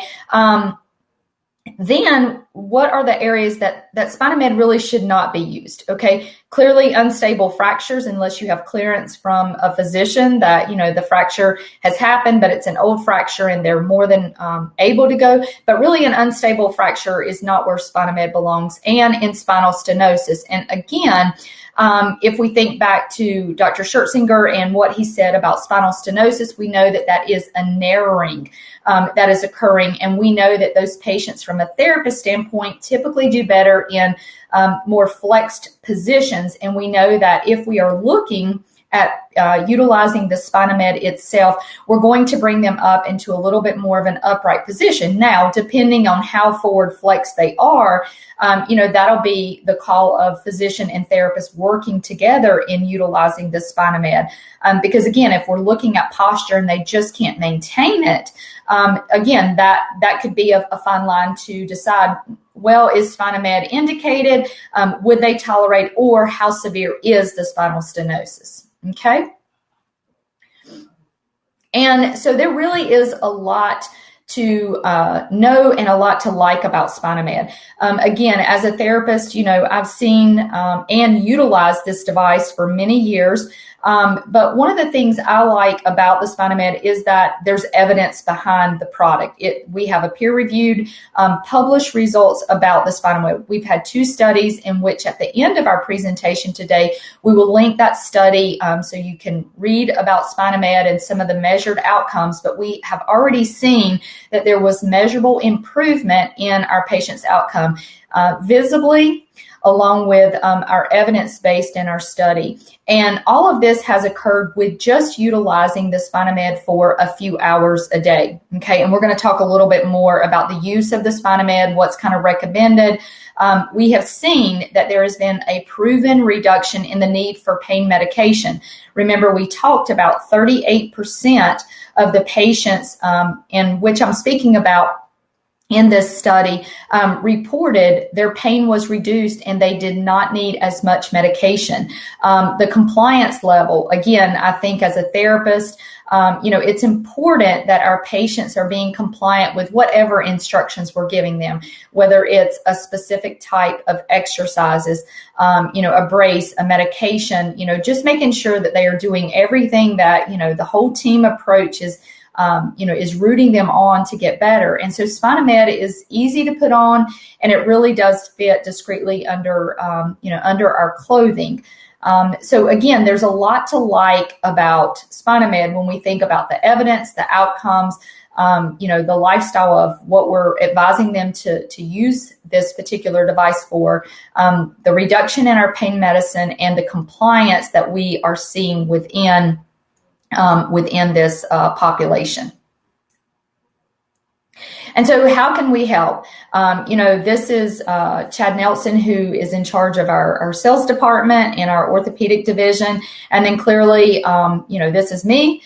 This is a way for you to reach out to us even after the presentation is over, that we can continue to answer questions, get on a call with you, and further discuss, really the SpinaMed and maybe utilization of this device within your practice.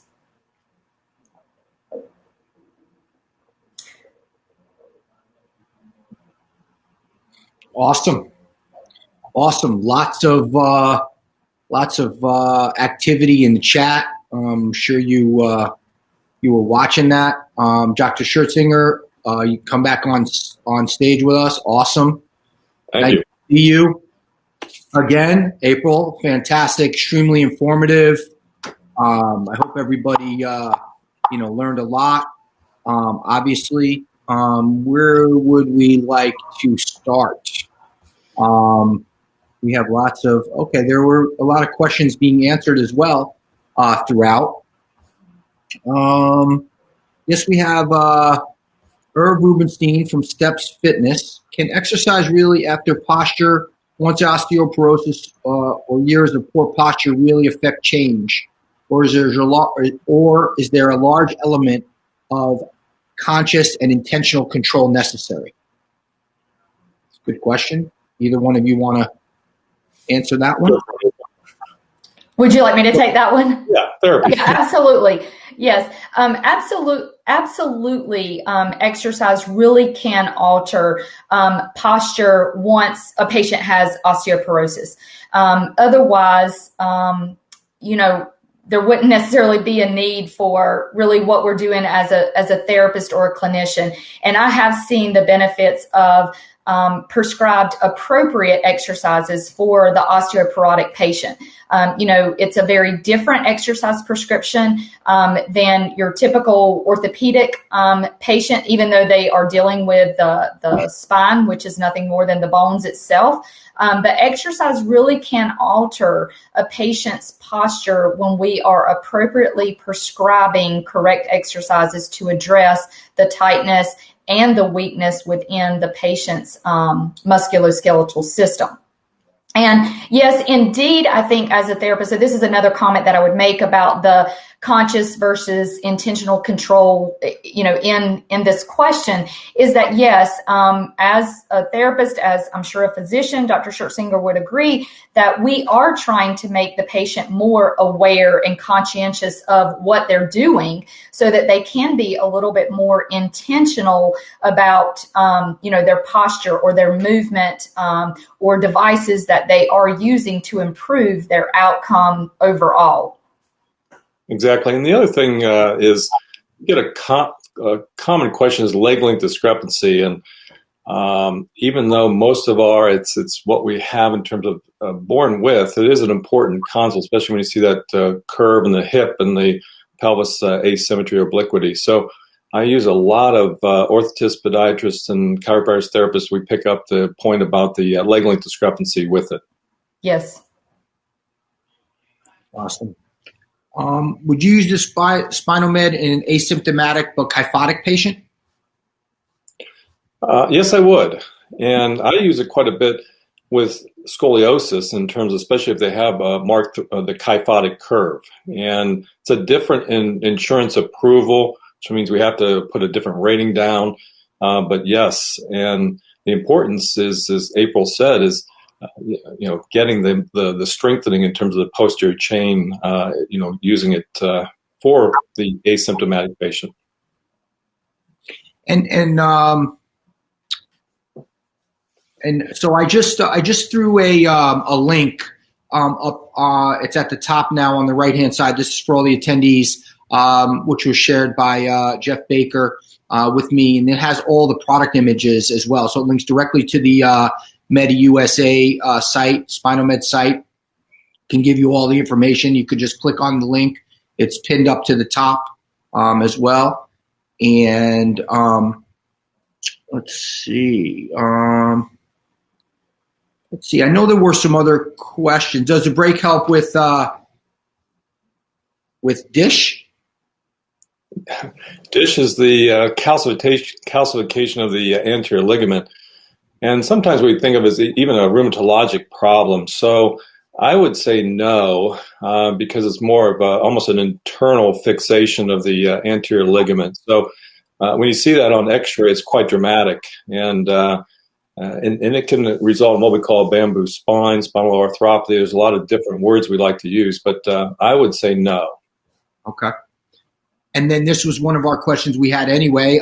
Is it PDAC approved? Are there L codes for the device? Yes, it is PDAC approved. There is an L code that is associated with that the physician can write. For the SpinalMed, it is an approved product that is reimbursable. It's a custom orthoses, so it's never, SpinalMed should never be looked at as an over-the-counter or off-the-shelf brace, because within the brace itself, there is an aluminum upright that is taken out, and that has to be directly formed to the patient's spine. And we've seen through Dr. Schertzinger's, presentations and radiographic images that every spine is different. So this is really what sets this device apart, is that it is customized to the patient's spine for their individual needs. So a very important point from a physician standpoint. So when I find a patient who meets the criteria, I will step out of the room and will my brace person or individual, in terms of used to fit all of our patients, and now we've got our DME trained to do it. So they will come in and measure the patient, and it will be a follow-up fitting. And so the point I make there is that you're investing in a brace therapy for life. It's nothing you're going to use for 6 or 8 weeks, which is the common comment of a patient. They don't want something that's going to be available for 6 to 8 weeks. So we do it right there. Our DME will come in, measure them like any not off-the-shelf or customized brace. And then the important point, too, from a physician standpoint, we actually put a DME paragraph in. And in order to get it approved, we have to put in the word pain. And we use the word osteoporosis, severe thoracic kyphosis, in terms of get it approved. And we have not had any issue in terms of approval or denials. Awesome. Carrie Ginwright asks, And I know Carrie. Hi, Carrie. How soon do you start using the Spinomed? He finds physicians wait too late and the patients at that time very rigid. Why do they wait so long? Well said. I fortunately pick them up early only because I see 35 people with back problems in a day, and so they'll have their x-ray and I'll go down the bone health route. So I agree. And fortunately, it came to my attention because I was using TLSOs, and patients were very unsatisfied. And then when I was introduced to the Spinomed probably 4 years ago now, I definitely introduce it early in terms of when I see the appropriate patient.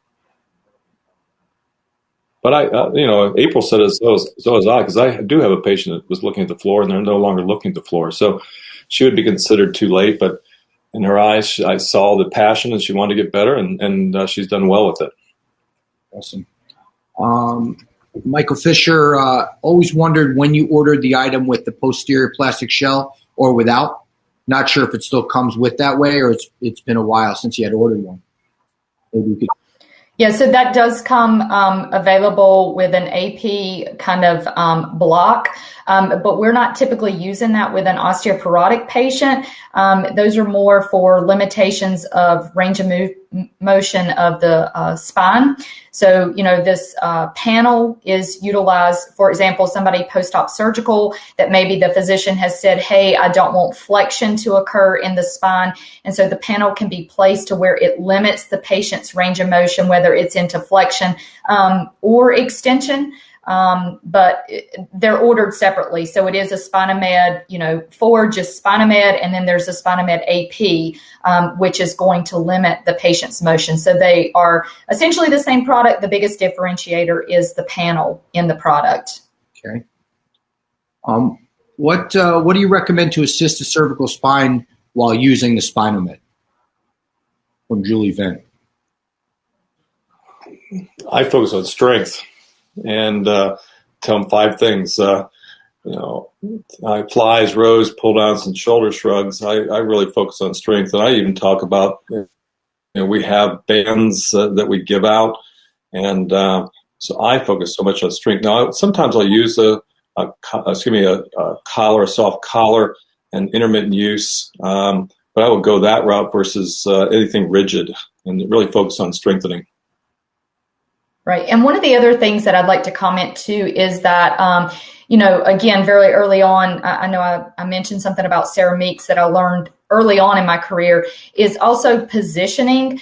So again, we go back to early days of therapist in a hospital or in a nursing facility, right? We think about contractures with a patient that they've had a stroke or maybe a failed surgery and they now have a contracture. So we have to think about positioning. This is really no different in the mindset when we think about an osteoporotic patient and their neck is forwardly flexed. So when we are in therapy, we're obviously thinking about, are we doing a towel roll behind their head or behind their neck to, ultimately position their head in an optimal position so that they can strengthen a little bit more effectively. And clearly as, a therapist, a lot of times we're having to think, take gravity away first until they can get strong enough to be more in an upright position to actually hold their head. So again, positioning such as towel rolls, pillows, etc. Those are all things that as clinicians, specifically therapists, I find, or orthotic, fitters or prosthetists or orthotists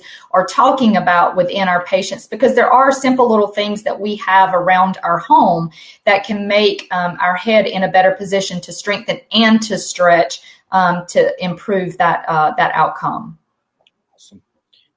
Kathy asked, do you use biomechanically enhancing foot orthotics, custom foot orthotics in conjunction with the other treatments? What are your thoughts on that, April? Yep. I have definitely, this is a love of mine. I love the foot and ankle. I'm pretty passionate about it. And I do think that inserts can help to a certain degree. Again, I think that in this particular population, we have to be very cautious Again, you know your patients, you know their balance. So again, remembering that if we alter, whether it's the rear foot, the medial longitudinal arch, the transverse arch, how they're striking, etc., too aggressively, that can also lead to additional problems. So where I typically start is something maybe over the counter, and putting something, maybe in their shoe if they have a collapsed medial joint line of the knee, perhaps adding something to the shoe or having a discussion about what types of shoes that they are wearing. But yes, I am always looking at the foot and going up the kinetic link to address, okay, what is going on? And again, I think as Dr. Schertzinger said, we have to think about that asymmetrical problem. Sometimes doing, a heel lift, again, I know there's a lot of controversy out there about heel lifts as well, because sometimes it pitches them forward. But again, if we can provide a better foundation that they can then ambulate with, potentially we're going to see improved efficiency from a mechanical standpoint. Talk a little bit about the biofeedback that you get from the patients that are wearing the SpinalMed. I know there was a question to that earlier. Talk a little bit about that, Dr. Schertzinger. Well, that's a new term for me. I liked it. I just get positive feedback from patients and their response. And I rarely get anything negative. So I think that's more positive, that they feel better and feel in control with its use. So it was a great term. The first time I've seen it in terms of used in that way. April? Could I make a comment on that? So typically, the goal with the SpinalMed is that this is not a brace. This is not something that we are asking a patient to wear 8 to 10 hours a day. Because ultimately, I think we all would agree that that is more detrimental than it is good to this particular population and in general, right? We know that this is a disease process. We know that we are in a management state. And so the SpinalMed is recommended to be worn no longer than 2 hours a day. Okay. And as a therapist, a clinician, a provider, we may only be able to educate that patient initially 15 minutes, right, that they can wear the SpinalMed. Because again, if we think back to the imagery that both of us have shared in looking at these patients, they're forward flexed. And so if we're doing anything to get them a little bit more upright, imagine someone, taking your arm that's been, in a flex position and holding it straight for 15 minutes. Imagine some of the muscle soreness that you may develop, and then some adverse, like, oh, the doctor told me this wasn't going to be that painful, and now it is, right? So the goal with the SpinalMed is that this is really a lifelong modality. It's part of their tool kit for the rest of their life. The disease osteoporosis does not go away. Therefore, the SpinalMed should not go away. Okay. And again, we're starting them out on short bouts of wearing the device. It's easy to put on. We can send some more information about that. But again, your patient. So typically 15, 30 minutes. And then throughout the day, they can take it on. Take it off and put it back on. But again, this device is not intended to be worn all the time. 2 hours is the maximum duration of what we want a patient to wear. Awesome. We have another question. What is the optimal PT visits that are recommended with the use and success of the SpinalMed device? And can the SpinalMed be fit alone without utilizing physical therapy? Dr. Schertzinger? Well, that's an April question. Okay. So let me ask you this, since we do have Dr. Schertzinger on. Dr. Schertzinger, when you write for a script for a SpinalMed, are you typically also doing that in conjunction with physical therapy, or are you doing SpinalMed alone without a recommendation of physical therapy, or is that patient by patient basis as always? Right. No, more the first, because I call it active therapy. So yes. Therapy, active therapy going along the work conditioning, the workers' comp line. And I like active therapy, and we write it as an exercise prescription. So I actually include it in and will be part of the SpinalMed therapy. And I like what you did. I try to eliminate the word brace. I do like the word therapy, but I use the word active therapy in terms of. Yes. Yeah. So, can it be used post-operatively? Well, really, yes, but no, which means we just recommend 6, 8 weeks, depending on what the surgical procedure is. But that goes back to our lifetime use. And so it's really the ones I've used, I say wait 6, 8 weeks or when we're followed up. Or the fortunate thing is my surgeons, my partners, know what we're using and doing, and that's usually the recommendations, whether it's 6, 8 weeks or 3 months. So we hold, and again, just so we don't confuse the word brace and get them back started in terms of treatment of their osteoporosis. Lynn Kaufman asked, do the patients don the SpinalMed like putting on a coat and then attach the Velcro anterior panel? And do they need to adjust the straps every time they don the device? No. So I can definitely answer this question. Typically, once the SpinalMed has been fit at initial evaluation, we are obviously adjusting the aluminum upright to customize it to the patient's spine. We are then adjusting the straps at the shoulder and at the waist as the front panel begins to close. Once the final adjustments have been made at initial visit, the only thing the patient is then doing moving forward is undoing the front panel of the SpinalMed, taking it off like a backpack and putting it on like a backpack. And that is really the biggest thing, is that you're telling the patient, look, you're not adjusting the straps.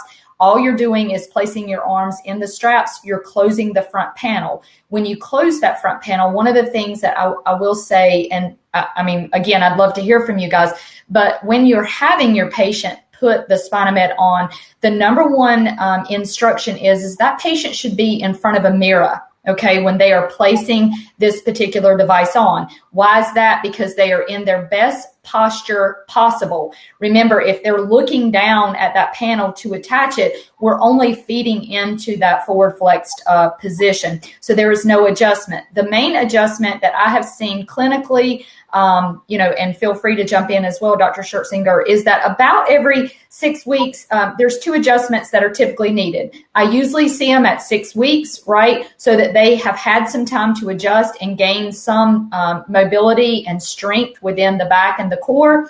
At 6 weeks, I'll typically say, hey, if they're not in therapy, come back in. Let's make sure that, we are at an optimized level of that adjustment.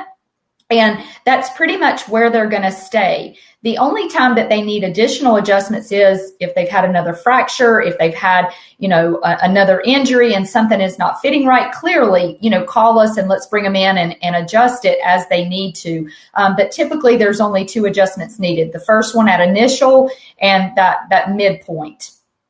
No, exactly right. Listening to you, I think I'm doing not a good enough job at getting my physical therapist involved also. Because we're doing the initial, and then they're coming back at 6, 8 weeks. And that's a common question they'll ask me, do I need to have this readjusted? And fortunately, our DME or brace fitting personnel have really bought in and been very positive in terms of that. So they'll give that timeline to them. I use the exact term you're using, backpack. That's how I kind of explain it. They walk their hands through like a backpack and adjust the bottom. And it's such a more positive, comforting picture, so to speak. Yes. Jennifer, physical therapist, said when you say 2 hours max for wearing the brace, is that continuous or total throughout the day? Total throughout the day. So again, remembering that if you start the patient out initially and maybe they only tolerate 15 minutes, then obviously they're taking it on and off, frequently throughout the day. But it doesn't mean the first day they have to maintain that 2 hour, just like anything else that we're using as a device is to tolerance. So the goal is maximum 2 hours, and it does not have to be all at one time. It can be broken up in bouts throughout their day. That's awesome. Yeah. And Lynn asked, do you guys have any marketing and educational materials to educate doctors and PTs about how this is a therapy assistant device and not a bracing solution to be worn as a training device? Does Medi have? Yes. We actually have on our Medi USA website, we actually have a tab that has education. And under that education tab, there is an orthopedic link. And once a month, we are holding webinars on our MediUSA website on SpinaMed, on Neo8, and on foot care. So every month, we are hosting these webinars so that we can train providers, therapists, et cetera, on the use of the various products that I have found to be extremely helpful in, working with our patients and providers as a team approach to kind of put our heads together, what's best for our patients. We also offer that if you have a clinic that you're like, for example, Dr. Schertzinger's clinic, 50 physicians, everybody's on a different schedule, but you have a monthly meeting once a month and you're like, hey, we want to bring this to the staff. We want to educate them. Please reach out to me and we can schedule those virtual in-services, since really live in-person things are quite limited at this time. So we can individualize that to your clinic or to your practice needs to further expose the SpinaMed. Do you And I'm so excited about the therapist's involvement, because if I look back how I was introduced, it was through Will, and I myself would have never found it, truthfully. So Will, who's my representative, introduced me to it, and then I attended a meeting at Medi that was in town, and there were 2 or 3 physicians there. And now we've added new 20 members of our group, and Will asked me right away, who should we talk to and get involved with regards to as a physician? So I really love the approach from a therapy standpoint. That's exciting. Yeah. I also want to mention that this event itself, Lynn, will be recorded, and it'll actually be housed on LER Expo's site under past events, and you'll be able to share that link with any of your clinicians that you're talking to as well. So the information that you just learned today will all be available shortly and recorded. So that'll be great for you to use. Julie, Julie Venn asked, do you prescribe therapeutic massage as well for these patients?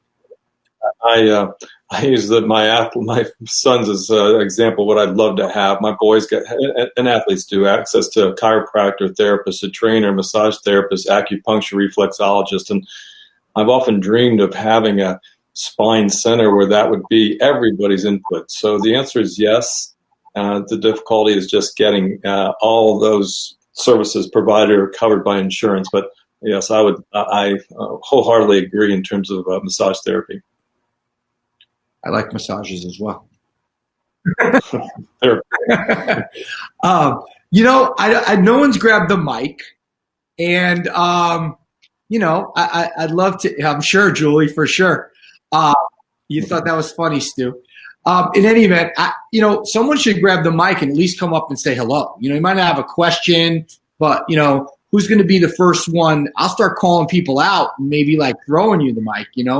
We always like to have somebody come up, and once the ice is broken, it usually becomes a little bit easier for everybody else because it's actually fun. What do we see? We say, James, I'd like to use a SpinaMed for osteoporosis. Okay, you see that, right, April? Okay. Yep. I like to use it for an osteoporotic fracture. These are not unstable, but needs to be braced when the patient is out of bed. Is the SpinaMed the wrong choice for those patients? No. Really what I'm saying when I say an unstable fracture, to me, maybe I should clarify that statement, an acute fracture. Okay. They've just fallen. They've gone in to see the physician. The physician says, wow, this is a new fracture. No wonder you have a lot of pain. But clearly, no. If they have an osteoporotic fracture, it's an old fracture. There is absolutely nothing wrong with utilizing the SpinaMed to help with getting that patient out of bed and feeling a little bit more comfortable and perhaps a lot less pain. Exactly. So, the acute fracture is more the traditional lumbar brace or TLSO. Mm-hmm. And a lot of times I have trouble, of course, is sorting out what's acute and what's chronic or remote, especially with the brace. So, I work through that in terms of determine where and when if they're a candidate. Yes. Awesome.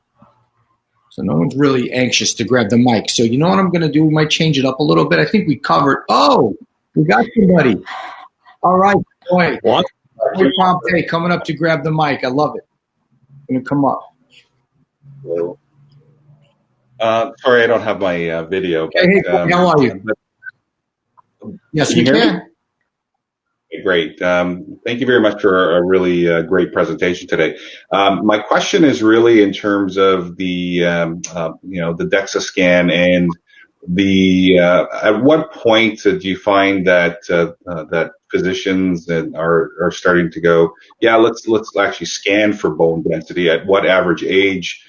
Because I know my mom, for instance, she's an avid a senior volleyball player, and she's fractured both wrists, playing volleyball. And no one's ever said to her, "Let's get a DEXA scan." She's gone in and treated for for the breaks, but maybe not treated for osteoporosis. So I'm just kind of curious at what point are physicians or suggesting, yeah, let's start doing the DEXA scan at what age?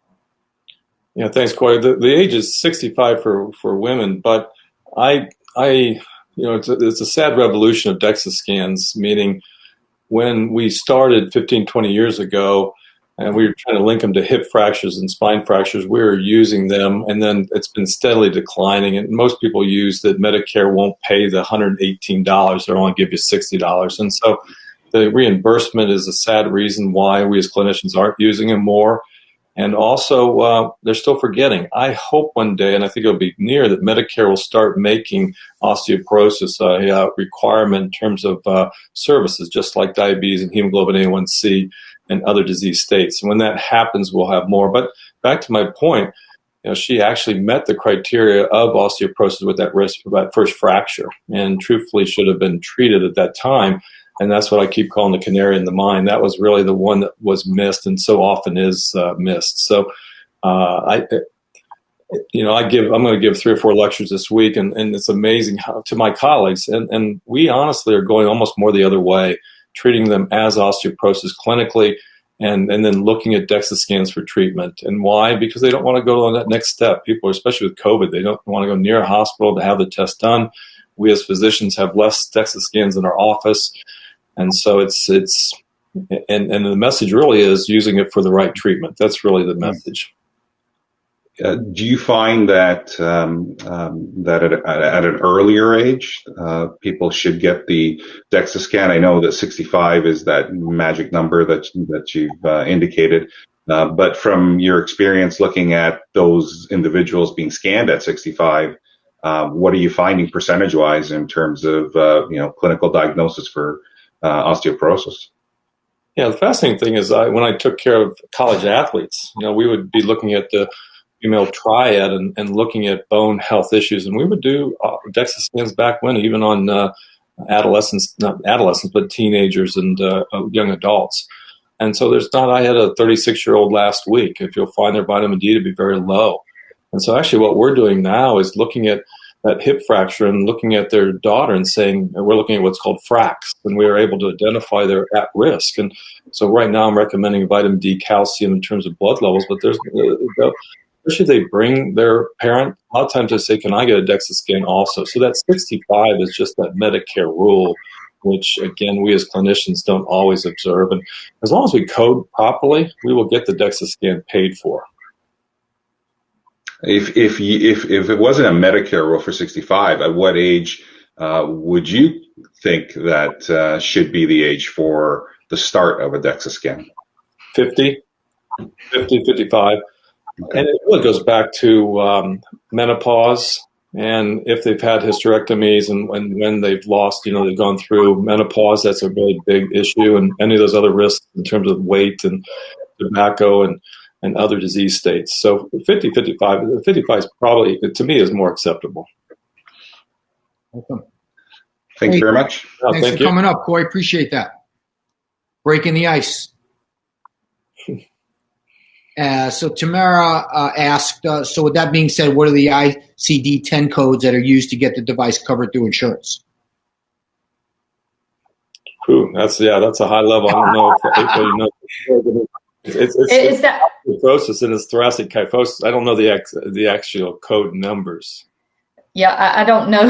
I don't have them right off the top of my head, but yes, you're exactly right. Is the kyphosis pain ICD-10 code. So yes, it is kyphosis. Yeah. It is kyphosis. All right. Well, Yes. We had one grab the mic. Who else is going to get brave and grab the mic with their video on? Because I was thinking, we've gotten through so much really great stuff. I was thinking that, we got 70 some odd people still online who may not know that, CEP compression is a lifestyle brand under the Medi USA umbrella. And it's a premier athletic compression sock that's available through Medi. And we have 10 pair to give away to our attendees today. So, for all of you that have stuck in there with us, we could do a little trivia thing, and then in order to answer the question like a Jeopardy, you have to have the answer in the form of a question. So I'll ask a question. You have the answer in form of a question. And then so I can tell who actually was the first one to hit their button, you'll have to grab the mic. And then if you come up to the stage and you answer the question correctly, you get a point. And whoever at the end of 10 questions has the most points, gets a pair of socks. And actually, we'll go for the top three to start, and then we'll give. I did this at the last event, and it was pretty fun, and the attendees seemed to really enjoy it. So, are you guys ready to participate in something like that? Let us know in the chat. We're gonna move forward. Okay, Linda says yes. Okay, cool. All right, good deal. Oh, we got actually Lynn has a question. Okay, cool. Yepers, beautiful, awesome. All right, so guys will be winning some socks courtesy of Medi USA, some great compression socks, I must say. I actually wear them, and they're great. All right, so the first question, okay, how many items are so remember, before I ask the question, you're going to have to grab the mic, and the first one to grab the mic will come up and answer. So get your mouse on the microphone and get ready to answer. Grab the mic. How many items are in a baker's dozen? Oh, no one knows that? I mean, come on. That's an easy question, guys. That just gets you started. All right, Neil. Hey, Neil. What's up, buddy?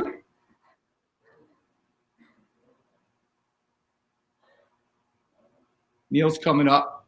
I know Neil. Neil, are you there?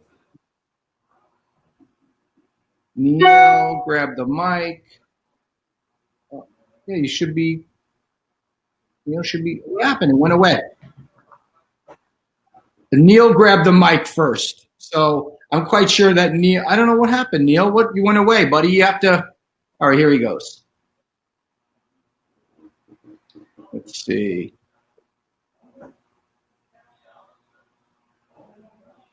I don't know. It's not letting them. Oh, there he is. Hey, buddy. Hey, Rick, I'm doing well. Good to see you sideways there, bud. What is 13? All right. So Neil's got the first one down. Good job, buddy. Thanks. Good to see you. Sideways. All right. So that's first question. We got one down. All right. So second question. Be ready, everybody, with your. So take the mics, or take your mic, drop your mics. We'll go with the second question. What is the largest French-speaking city outside of France? What is the largest French-speaking city? Oh, Tamara got it. Let's see, Tamara, coming on up to the stage. Let's see what you got. Remember to ask in the form of a question.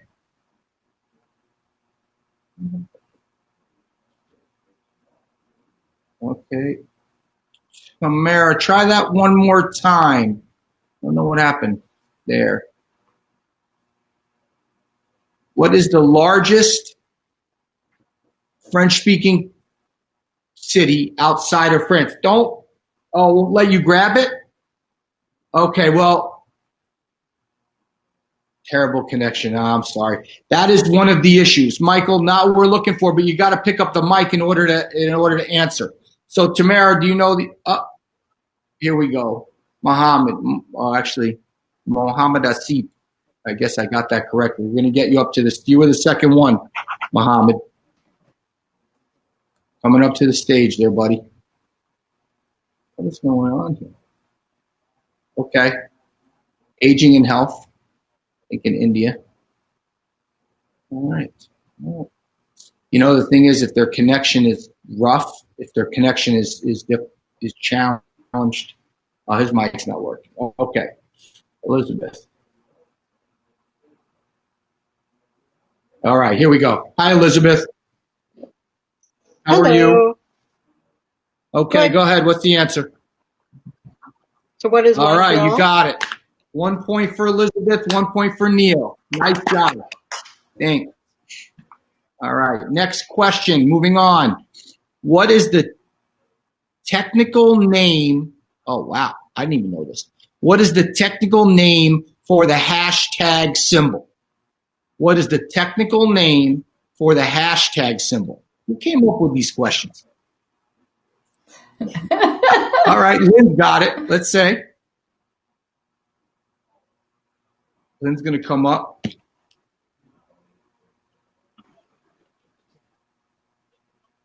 Hi, Lynn. Hi. How about pound? What is what? What is pound? Pound. No, not what the judges were looking for in this case. Good try, though. Great. I tried. You did? All right. Anybody else have that? Want to take a stab at that one? I never even heard of this word. So again, what is the technical name for the hashtag symbol? If we don't have any takers on that, we'll let's see. Let's see if this works.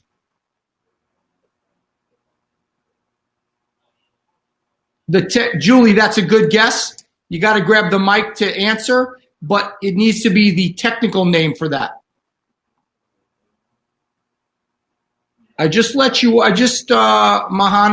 Dasip, I gave you the mic, but I think your connection is rough. We have to pick up the mic. So Toyin, if you want to answer, pick up the mic. The next one to pick up the mic is going to get the answer. If they have the correct, or get an opportunity, I should say, to answer.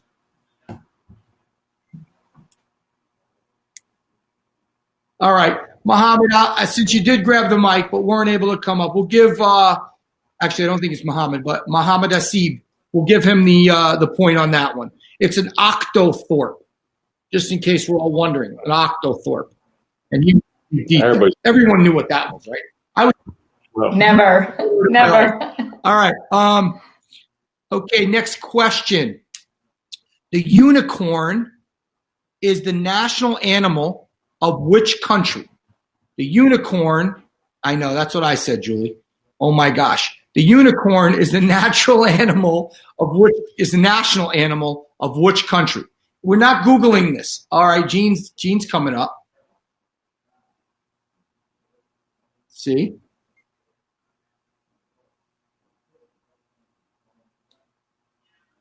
Mohammed. Okay, Gene, I gave you the mic. This one was your favorite, Jeff? What happened, Gene? Try it one more time. Oh. All right, here we go. I got it. Proved you. See if you're coming up. Gene, grab the. Hello. How are you? I'm good. Welcome. It's Scotland. You are correct. Yes. You are correct. That Thanks for coming up. Good job. Now I hope I can get off of We'll here. get off. We got you. Here you go. All right. Bye-bye. Okay. So basically, we're neck and neck here. We got Neil with one, Elizabeth with one, Mohammed Asif with one, and Gene just picked up one as well. Okay. So, well, Jeff, that was not the answer that we were looking for. It was not the local high school in Durham. All right. The next question, which is the only team in the NFL that has neither played nor hosted a Super Bowl? Which is the only team in the NFL that has neither played nor hosted a Super Bowl? And It's gonna be Jeff, good. you are not allowed to answer this question. Oh, wow. It's not that challenging. We're not spending a lot of time Googling. So don't Google the answer. Grab the mic and do your best you can. Right? Which is the only NFL team that has neither played nor hosted a Super Bowl. There's what 26 teams? 26, 27? Wow. Guess we don't have too many football fans out there. Or they're watching Tampa Bay and Green Bay now. That's right. Actually, that's a really good point. All right, so I think somebody answered it. Gene, you answered, and you had grabbed the mic already. I think I'm going to give it to Gene. What do you think? Yes, we are. James said, yes, we are. I'm giving Gene all right. She didn't grab the mic. What was the answer? But we already saw her. And, oh, you know what? Good point. Jeremy said, what is the bro? 14-10 Tampa. Nice. Oh, wow. That's really good. Thank you. Even though I'm not a huge Brady fan, I'm still rooting for Tampa. All right, so how many? All right, here we go. Now, oh, this is a really interesting one, too. I don't think anyone's going to get this. But I see that, Jeff. All right, so how many minutes of action does the average baseball game have? So we all know that baseball goes – oh, somebody's trying to grab the mic. Who's that? Oh, Elizabeth, are you grabbing the mic? All right. Oh, thank you, Julie. Nice. Thank you for being here. Take care. April, she wants to connect with you next week. We'll have that in the chat. All right. So how many minutes of action does the average baseball game have? I don't think anybody – I think we should range this. Let's go with Mark is picking up the mic. Mark Kirshner. Let's see what you got, Mark. How many minutes does the average baseball game have? I'm going to take kind of a range here because this is what happened? He went away too. I think they must have to grab their mic after. Try it again. Oh, snap. All right, Mark's going to get it. Here we go. Thanks, Mark. See if that works.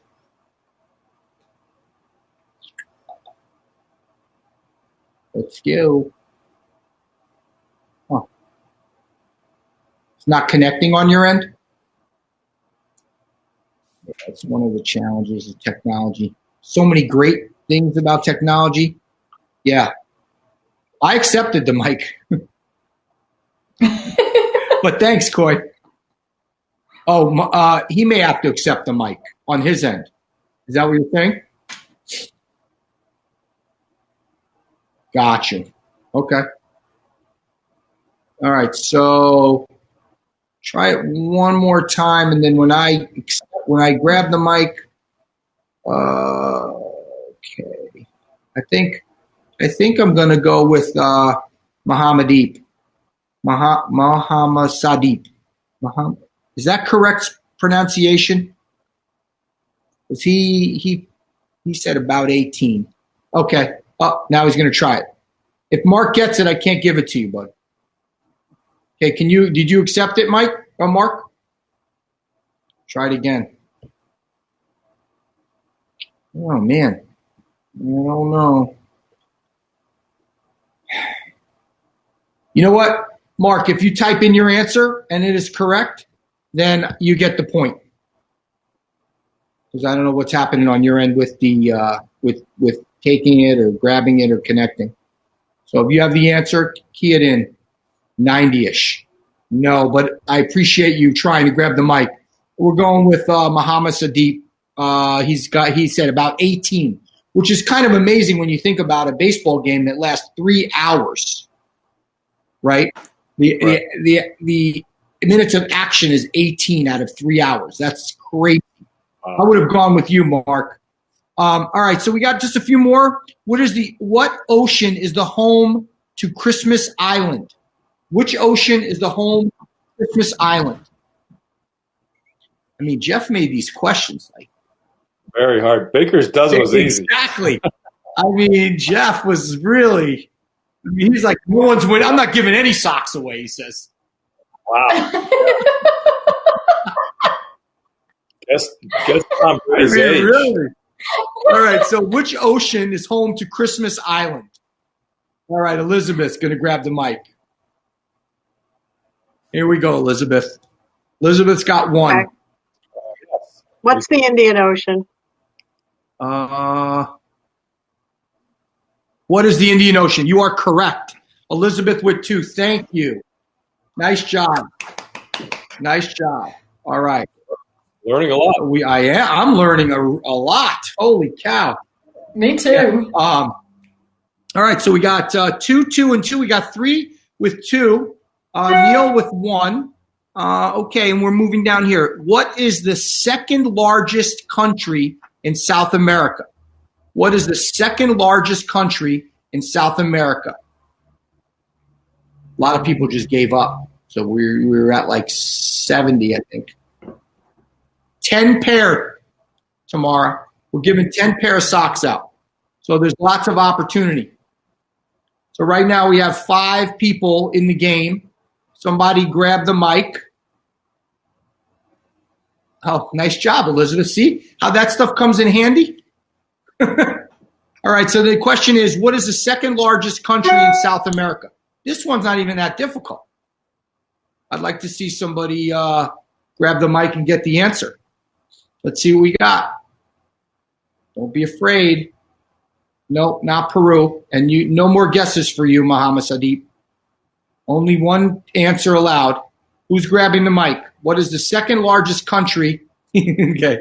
What is the second largest country in South America? Someone grabbing? No, Mark, but can you grab the mic? And you answered. We don't want an answer. We want you to grab the mic and come up to the stage. That's how I know who was in order. I don't know. 46 people still up here. I mean, somebody's got to have a microphone and an answer, unless they're spending all their time Googling it.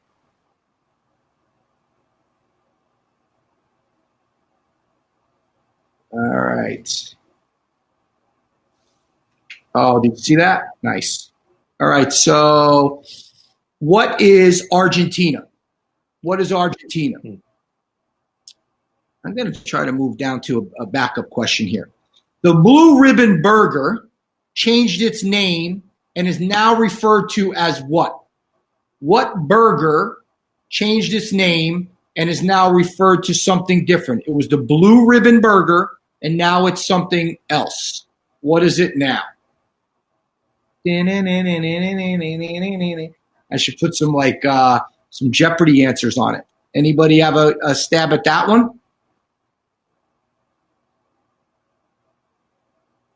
Wow. Either people are waiting for others to answer or they're just afraid to pick up the mic. I don't know what it is. What do you think, April? I don't know. I think they're hard questions. That's regional, man. That's regional. Who's ever there in that area. All right. How about let's see. Are any of these easy? I don't know. One. It's the mic, up. Linda? Yeah, Linda said it's the mic. Okay, so I'll go with her answer. we want to allow people to just go and answer in the backup questions are hard. They're all hard, Jeff. We got to go some easy questions. Okay, I'm going to ask an easy question. It's not even on this list. How many championships did Michael Jordan win?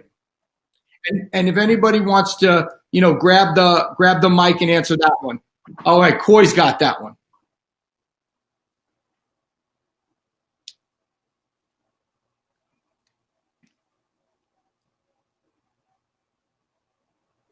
Is it 6? What is 6? What is 6? We'll give him one for that. Good job. All right. Do you have any? You want to answer any of these other ones we did, or they're too challenging? Let's see. Let's ask who's the NBA logo? Oh, that's a good question. Yep. What athlete is the athlete depicted on the NBA logo? That's a very good question. Neil's got that one. Oh, Neil's going to tie. Neil's going in for the tie here.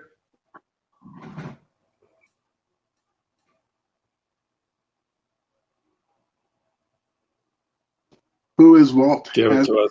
What is? What is Walt Hazard? What'd you say? Walt Hazard? No, that's incorrect. Thank you. All right. That was good. That was a good one. Liked it. Yeah, this person played basketball with my dad, so that's why I know the answer. Actually, Muhammad Sadiq, he had the answer. So he had the answer right before Doug. And you're too inhibited to use the mic. Come on, Doug, grab the mic. It's no problem. I'm going to give Muhammad Sadiq the answer. So that's 3 now for Muhammad Sadiq. So he's in first place with Elizabeth and Jean with 2, Coy with 1. April, you got it. So the answer is Jerry West. Jerry West is the answer. Who is Jerry West? What you got another one? Let's see. That was a Okay, good what one. football team is considered America's team? What football team is called Doesn't quite America's team? Oh, Neil was first. Neil's going in for it. I'm gonna go for Dallas. All right, good job. Nice.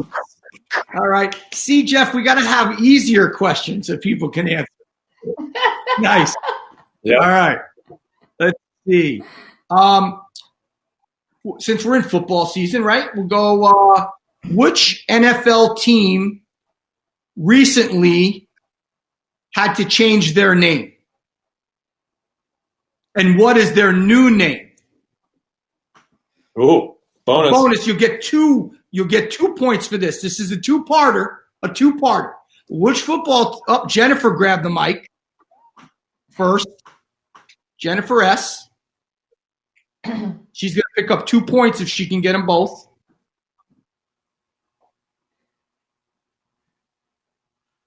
Let's see. Here she goes. There she is. Okay. Who is the Washington football team? That's the new one. Didn't want to- And okay, we'll give her 2 points for that. And Was there 2 no, questions? if you knew they were the Washington football team, you knew they were the Redskins. So The Washington Redskins. Yeah. Huh? Okay. I didn't realize it No, was 2 points for you on that one. Beautiful. Nice. Good job. Jennifer S. Okay, cool. Take care. Bye. Thank you. All right. Okay, you got one, April? You got a question? Yeah. Me? Maybe. No, I was just excited. I knew the answer to that one. Go ahead. You got another question, Doc? What college did Michael Jordan play for? Oh, That's a good one. Oh, hint. You're. Right.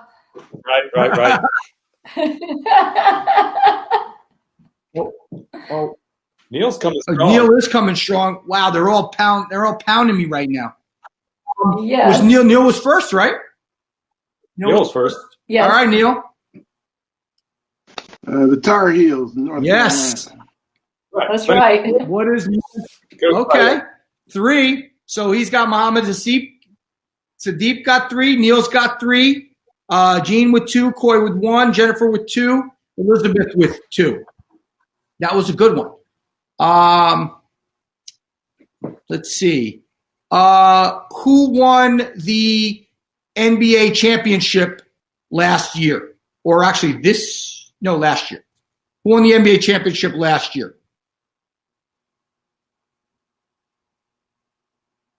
Tamara.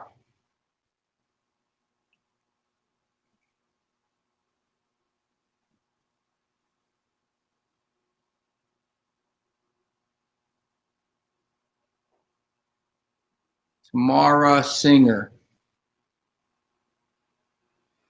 Did you accept it? I accepted it. Did you accept it? Tamara, try it one more time.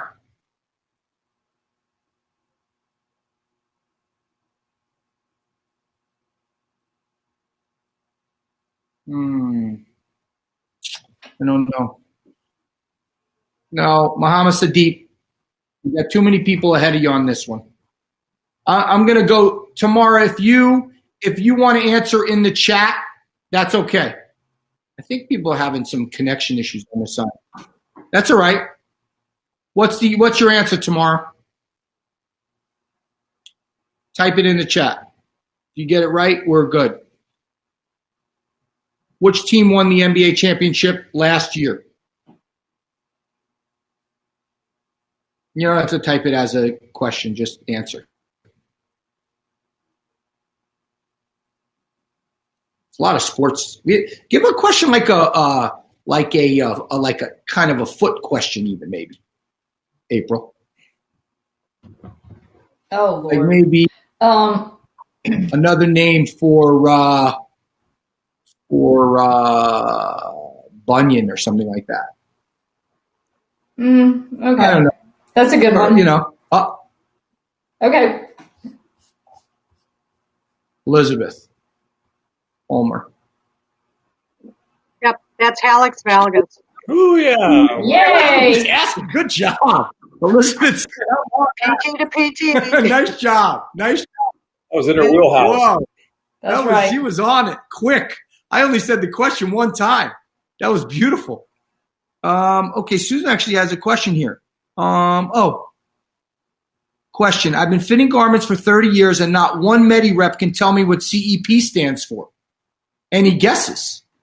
What does CEP stand for, April? That's a Jeff question since he likes hard questions. Why don't you grab the mic, come up to the stage, and ask some of these questions with us? Identify yourself. Yeah, Exactly. He's the guy behind you. Jeff Baker wants the mic. Please give it to Jeff Baker. Jeff is like the guy behind the green screen. That's right. I want to pass the buck. Wizard. The wizard. The Wizard of Oz. We have to see his face. You have a camera? I do, but I'm not dressed for television. Oh my heavens, Jeff Baker. You watch football in the nude? Let's face it, it's a pandemic, so I've got my pandemic apparel on. Fair enough. I wonder if that's why people aren't grabbing the mic. Maybe they're just, nervous about, So everybody I know has always asked, what does CEP stand for? What does CEP stand for? The correct current answer is it doesn't stand for anything. That said, back in the day when we first started, CEP was developed by Germans, and they decided they wanted CEP to stand for Cell Energy Protection. Okay. That is where CEP originated, but now it's just CEP. Okay. All right. Well, thank you for clarifying that. We'll add that to the question. Susan's happy for the answer. But I like the the acronym. Right? Yeah. It's something. It's better than nothing, I guess, right? For sure. Absolutely. Thanks for giving us like 20 really impossible questions that people can't answer.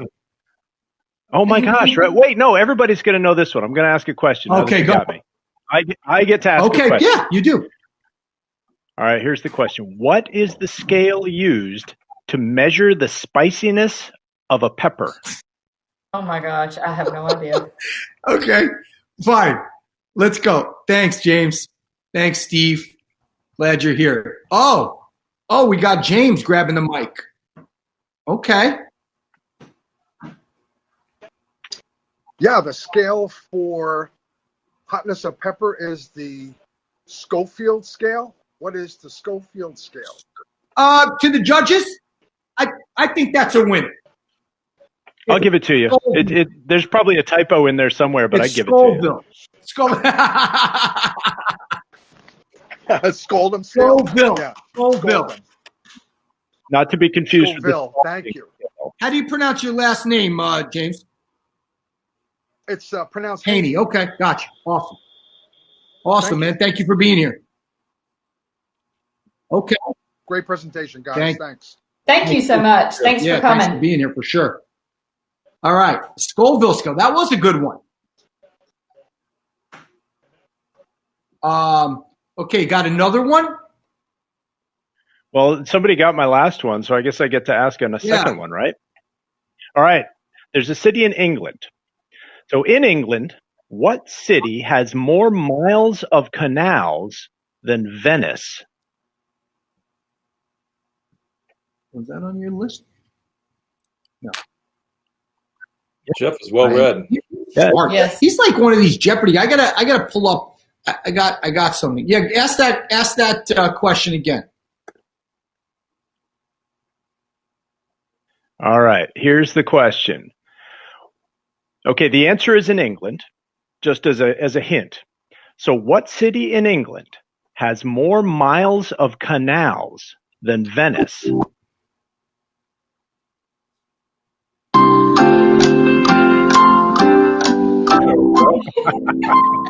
Never. All right, man. Exactly. I had to find it.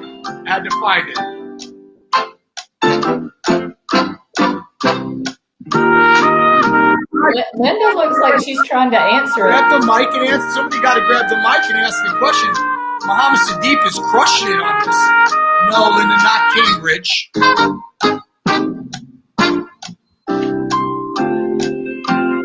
Okay. See, it's a hard one.